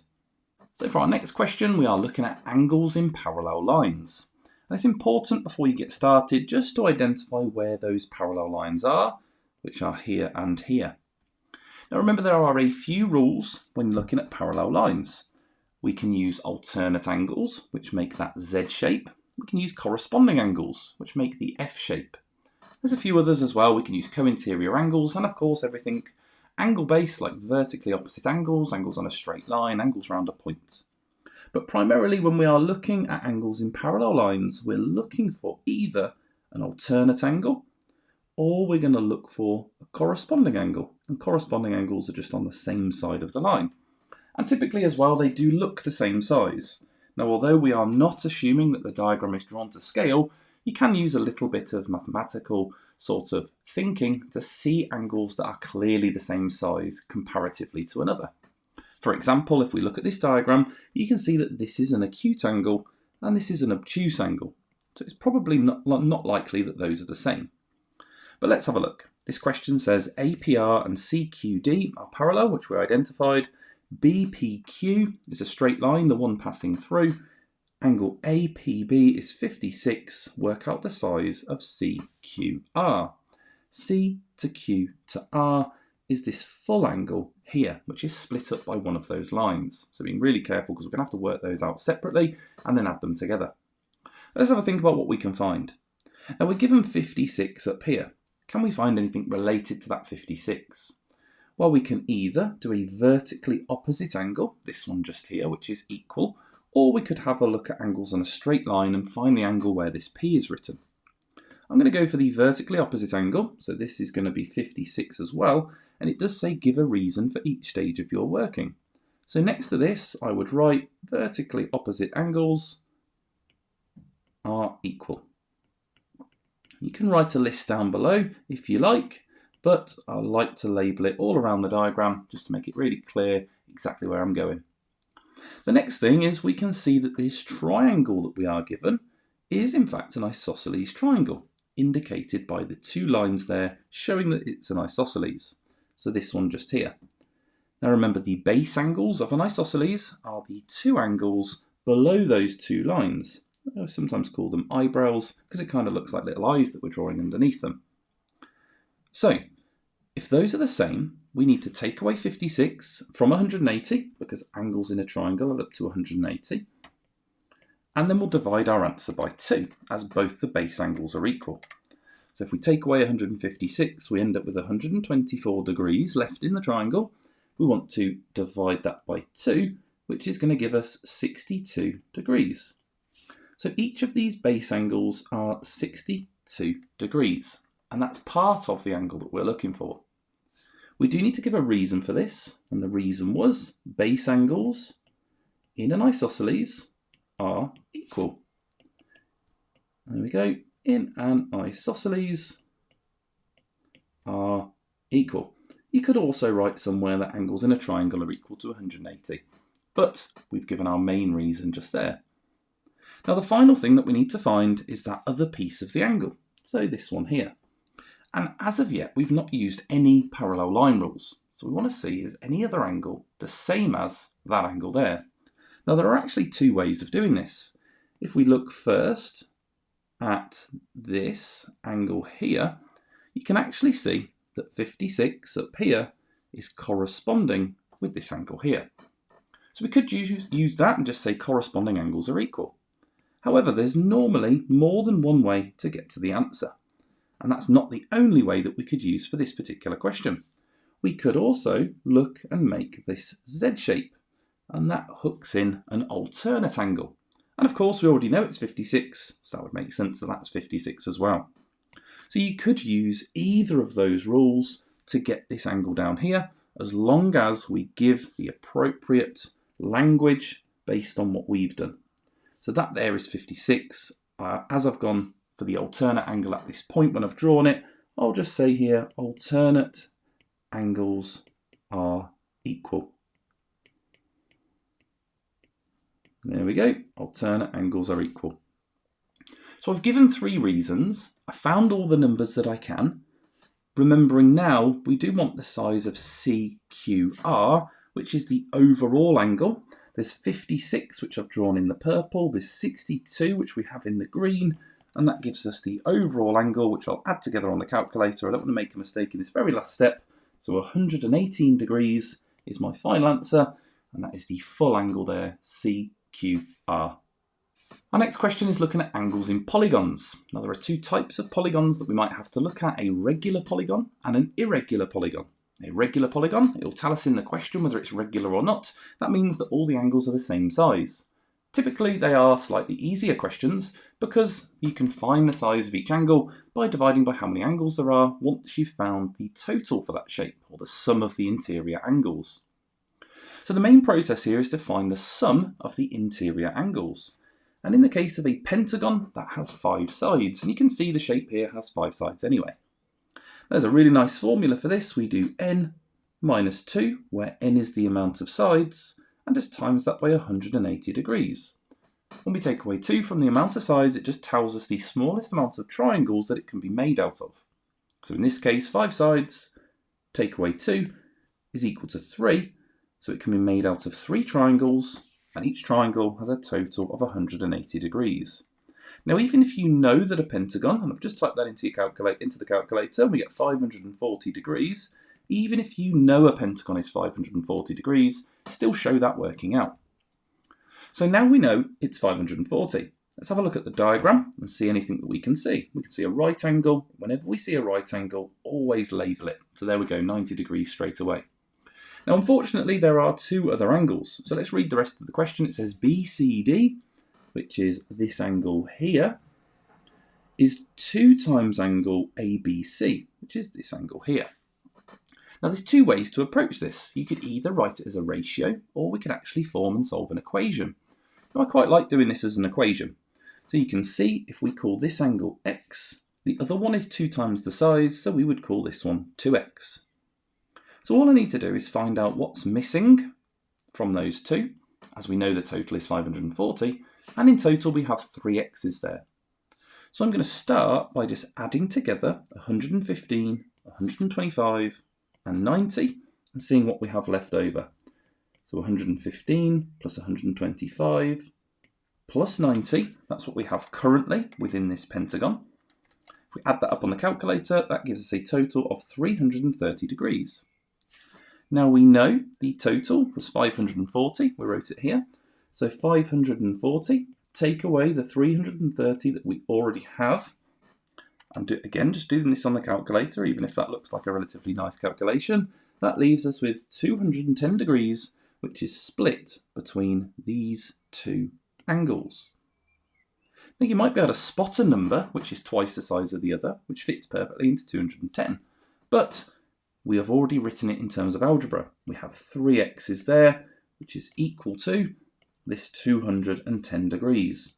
To find the value of 1x, we would just divide by 3, so we get 70 degrees. And there we go.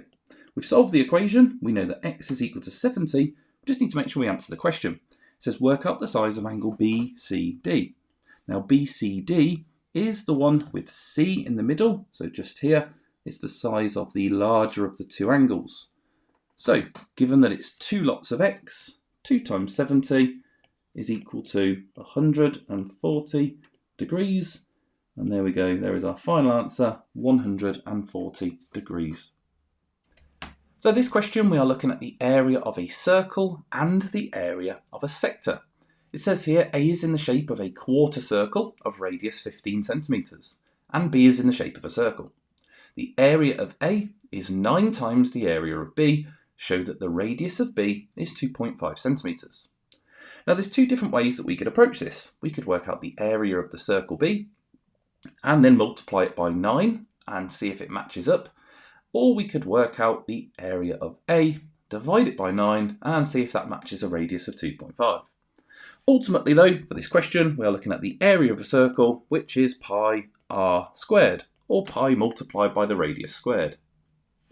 Now if I work out the area of A, which has a radius of 15, I would start by doing pi times 15 squared, even though this is a quarter circle. So I'm still going to type that in. So pi times 15 squared on the calculator comes out as 225 pi.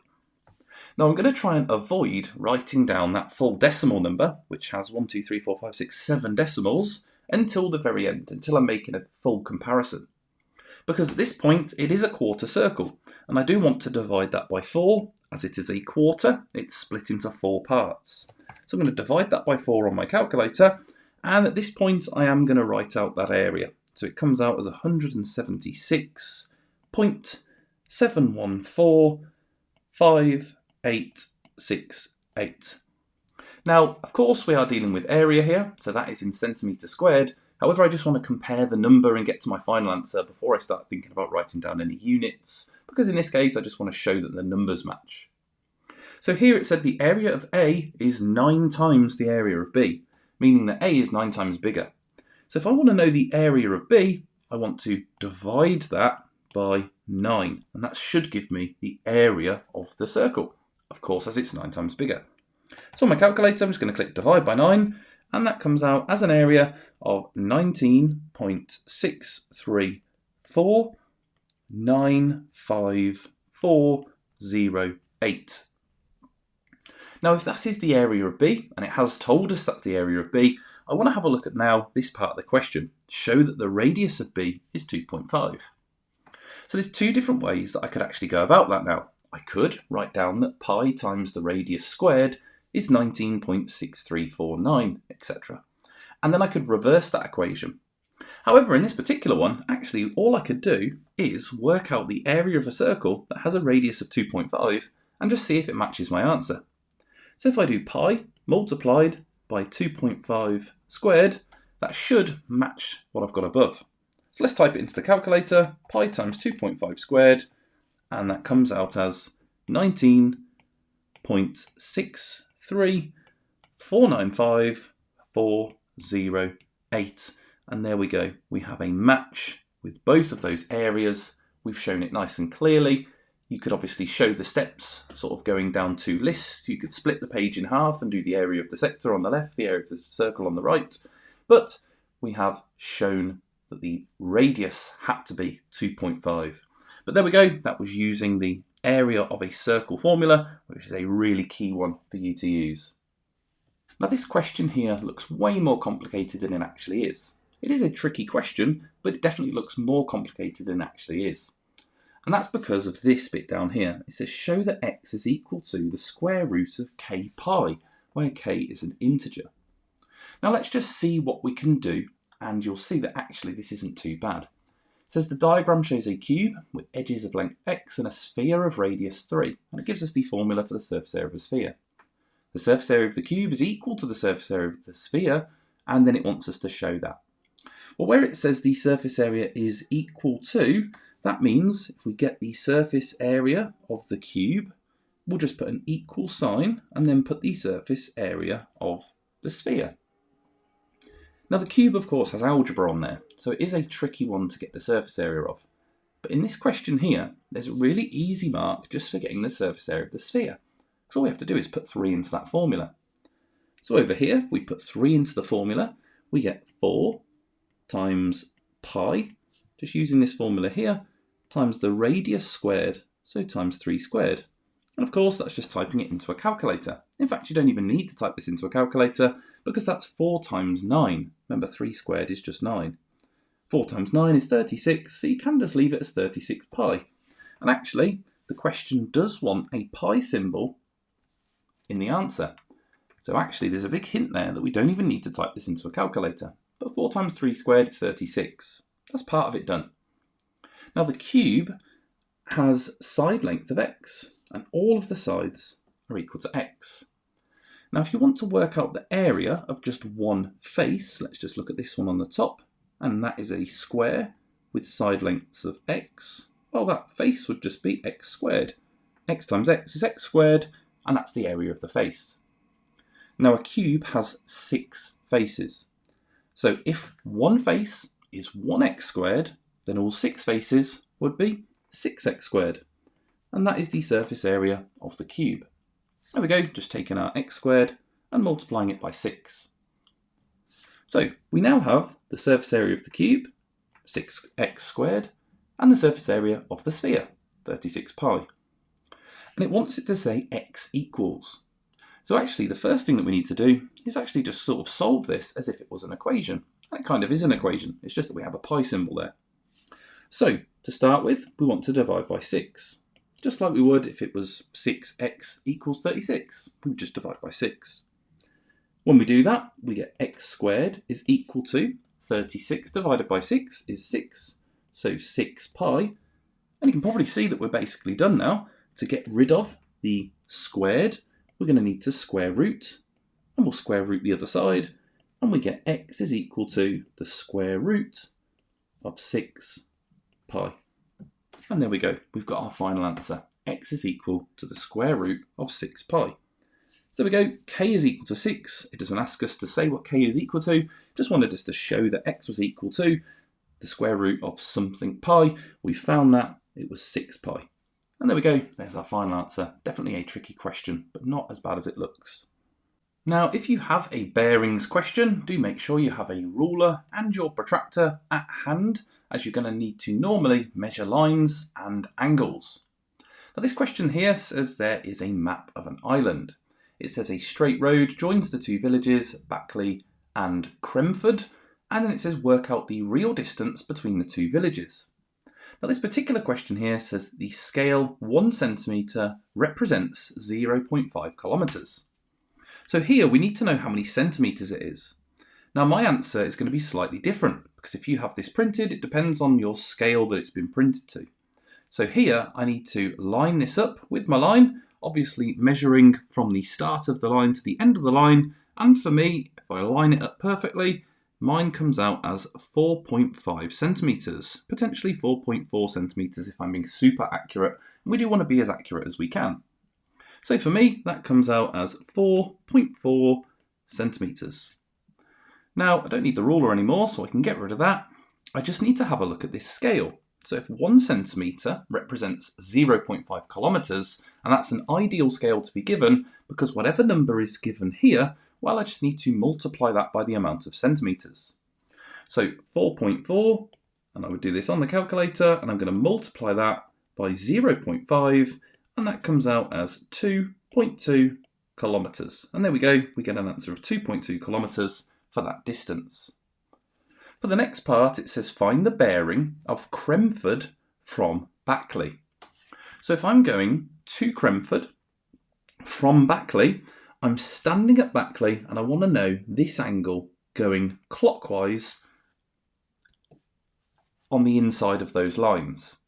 So to measure that, I need to get my protractor and I need to measure it from 0. Now you might have protractors that are 180 degrees or you might have a 360 degree protractor.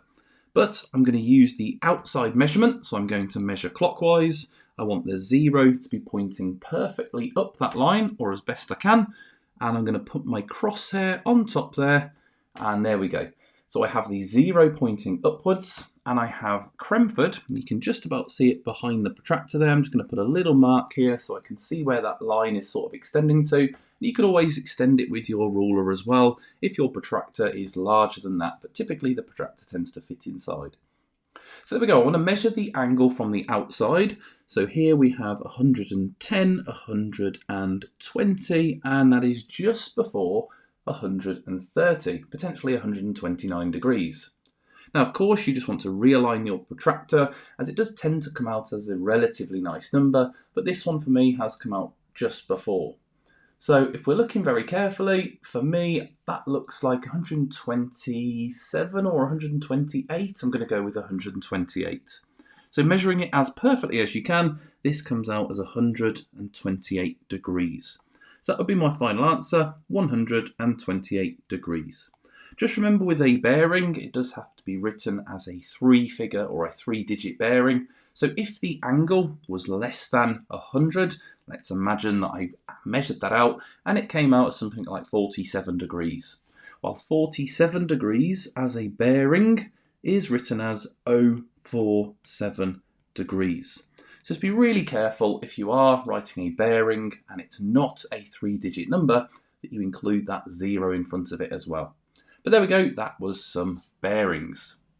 Now with column vectors, usually the first part of these questions is really nice to get some marks on. You just need to know how to draw them if you're asked to label it on a grid. So here it says there's 2 column vectors, 5/2 for A and 3/-1 for B. The top number indicates left and right, the bottom number indicates up and down. It says on the grid, draw and label the vector A minus 3B. Well, A is 5 and 2. We just have to take away 3 lots of B. So to work out 3B, all we have to do is multiply those numbers in the bracket by 3. So 3 on the top becomes 9, -1 on the bottom becomes -3. So I'll now put this down into my calculation. We have 9 and -3. Now with column vectors, this one is a takeaway. If it was a plus or a takeaway, all you do is you look at the top number, do whatever it says in the middle, and then look at this number. So we have 5 take away 9. Again, we're using a calculator, so we don't have to worry about negative numbers. 5 take away 9 is -4, which means left 4. On the bottom, we obviously have two different numbers, but I'm going to look at those together. So 2 take away -3. I can just type that into the calculator as well. I don't need to worry about that double negative. 2 take away -3 is +5. So 5. So this vector here actually means left by 4 and up by 5. Now if I am going left by 4 and up by 5, I need to start somewhere on the grid that gives me enough space to go left by 4 and up by 5. So if I'm going left and up, it might be a wise idea to start somewhere in the bottom right of the diagram, or of the grid. So if I go left by 4, and I'll draw some guidelines in here, 1, 2, 3, 4 left, up by 5, 1, 2, 3, 4, 5. There we go, it fits on the grid, it's going to take me to there. So to draw this, all I actually have to do is connect those together. Using a nice straight line, I'll draw an arrow in the direction that I was going in, so going left and up. And then I'm just going to label it, so A minus 3B. And there we go, drawn on the diagram, that is the vector A take away 3B. Okay, so this question we're looking at the volume of a cylinder, but we are looking at it using the plan and elevation. And it's quite an interesting one because it doesn't really show exactly what that cylinder looks like. We have a plan view and we have a front elevation. So it might help in this to actually draw a sketch of the cylinder. We know what a cylinder looks like, so drawing a sketch, we just sort of draw a bit of a squashed circle, and then we sort of draw two lines coming down and a little bit of a curved base. And there we go. There is a cylinder that we have drawn. We just need to work out the volume of the cylinder in this question. Now to get the volume of a cylinder, the volume, just like any prism, is the area of the cross section, which is in this case a circle, which is pi r squared, and we times it by the distance that it goes through the shape. Now typically with a cylinder, as it tends to be stood up, we call that distance the height. So we would multiply that by the height. So that's the formula we're going to use. We just need to find what these values are. So what is the radius and what is the height? Well, this is drawn on a centimetre grid. So if we look from the centre of the circle, well, the radius across here is 3 centimetres. And let's label that on our diagram. This is the front elevation, and the height of that is 1, 2, 3, 4, 5, so 5 centimetres. So the height of the cylinder is 5. Now, not forgetting this is in centimetres, so we'll label that now so we don't forget our units at the end. But from here, it is just typing it into that formula. So we need to do pi multiplied by the radius squared, which is 3 squared, and then we're going to times that by the height, which is 5. We can type this all into our calculator, so pi times 3 squared multiplied by 5, and it comes out as 45 pi, or we could write that as a decimal, and for this one it comes out as 141.3716694, and it is a volume, so it would be centimetres cubed. Now this particular question doesn't say how to round the volume. Now typically if a question doesn't say how to round, then don't round your answer. Sometimes you can get away with giving a rounded answer, but my best suggestion here would be to just leave the full answer. It would be better to spend the extra 3-4 seconds writing that number down than it would be to round the answer and then potentially lose a rounding mark. But there we go, we have centimetre cubed, and that was the volume of a cylinder. So in this question, we obviously have a two-way table, but there isn't a two-way table drawn. We just have a lot of information. There are 800 students at a school. They either have school dinner or a packed lunch. 31% have packed lunch, 55% are boys, 60% have school dinners. How many girls have packed lunches? And you must show you're working. Now, whenever we have loads of information like this, we just need to think about trying to draw a two-way table, particularly when it splits things up like this into school dinners and packed dinners, and then gives us a secondary piece of information. And that's why we have a two-way table, because we've got these two different things. We have whether they have a certain lunch, and then when we have whether they are boys or girls. So here we're going to go for the school lunch, we're going to have the packed lunch, and we're going to have a total. We are then going to have the boys, the girls, and again a total. And all we're going to do is try and fill in all these boxes. Ultimately, it wants to know how many girls have packed lunch, which is this box here. So our goal is to find the number that goes in that box. So here there are 800 students in total. So 800 would go into our total in the bottom right. 31% of them have packed lunches. So we need to work out 31% of 800.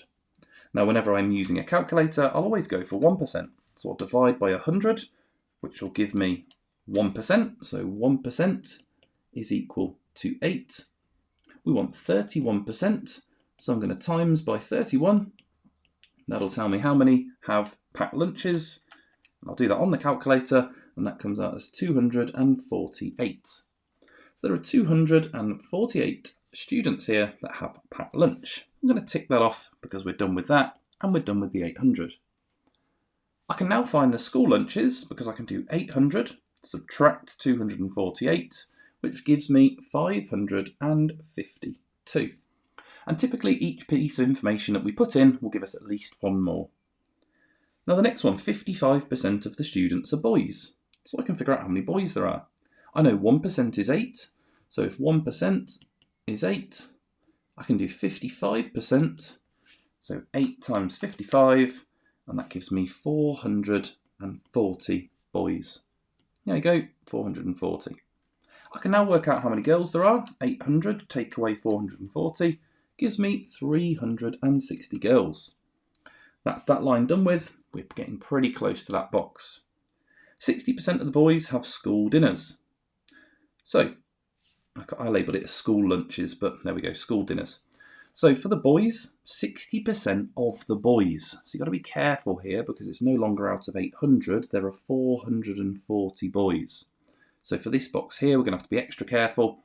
There are 440 boys, so 1%, dividing that by 100, would be 4.4, and 60% of them have the school dinner. So 4.4 times 60 gives us 264. So there we go, 264 go into this box. We can now work out how many girls had the school dinners, because there was 552 students that had school dinners. 264 of them are boys, so that means 288 of them were girls. We can now go straight across. We actually don't need to find the packed lunch for the boys. You can do if you want. It doesn't say that we had to sort of complete a table. We just need to find that highlighted box there. So 360, take away the 288. That's the total girls. Take away the girls that had school dinners. And that leaves us with 72. And there we go. That is our final answer, 72. And using the two-way table is showing our working. I have had to show around the side the percentages that I've done. I think that was sort of sensible to write those in anyway, because we're obviously going to get working out marks in this question.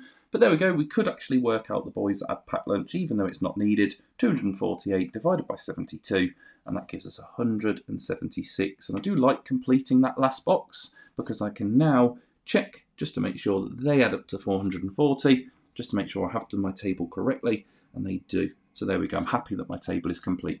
And there we go, there's a two-way table.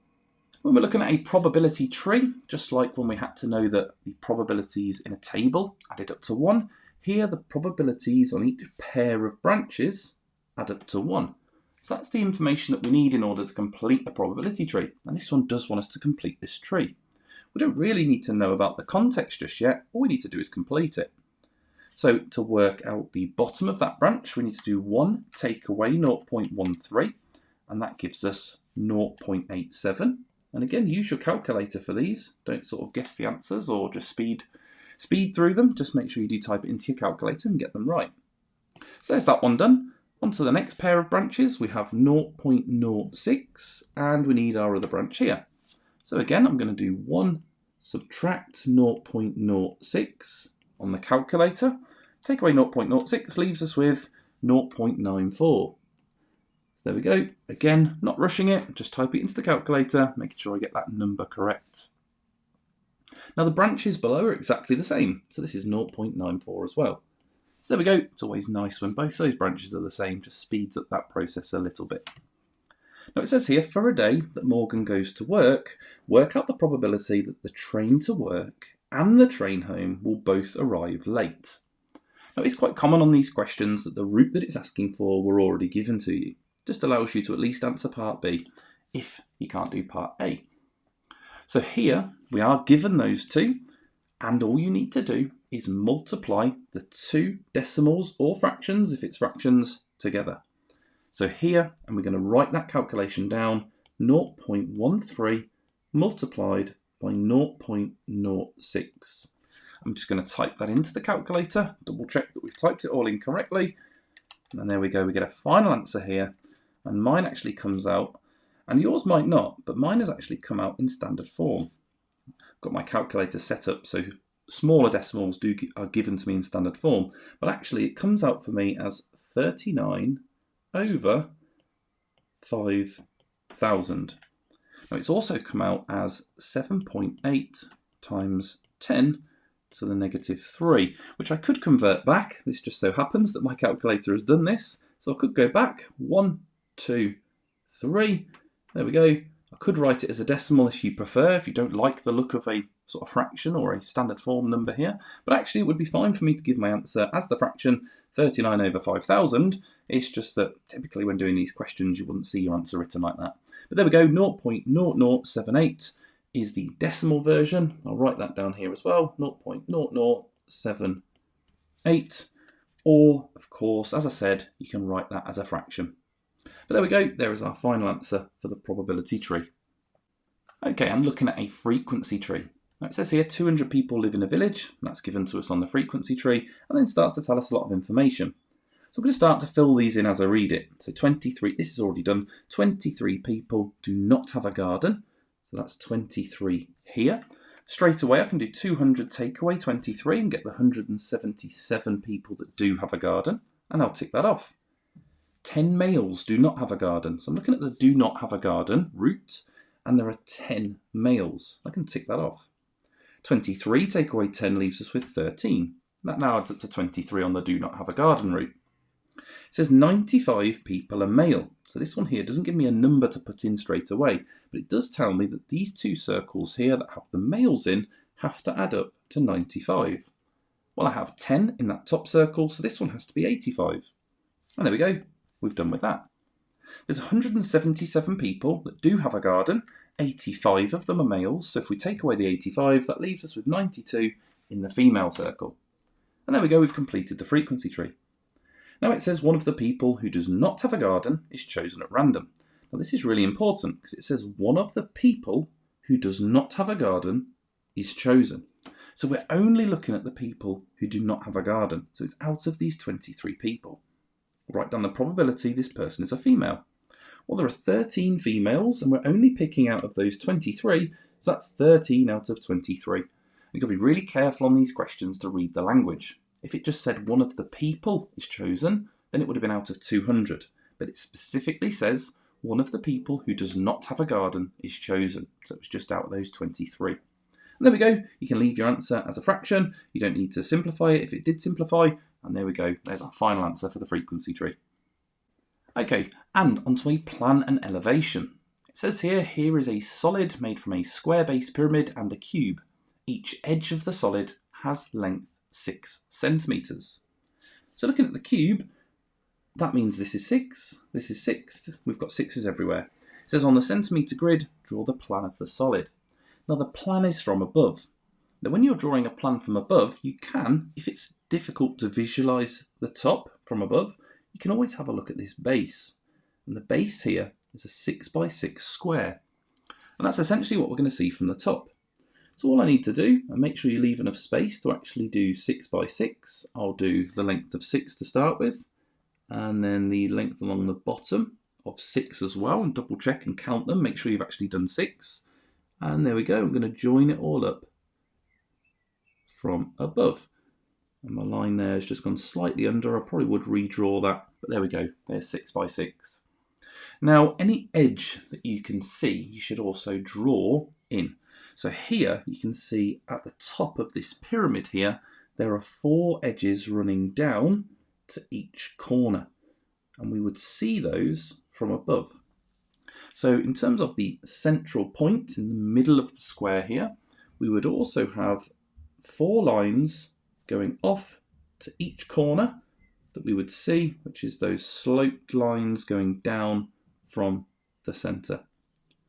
And there we go, there is our plan and elevation. Okay, so for this question we are looking at a probability tree, and a probability tree that has fractions on it. So here it says Alice has 2 bags. Alice takes at random a ball from the first bag, she then takes at random a ball from the second bag. Complete the probability tree diagram. So this one here doesn't tell us how many are in each bag, it just shows us the fractions on the branches. Now remember, on this first pair of branches, these have to add up to that denominator of 10.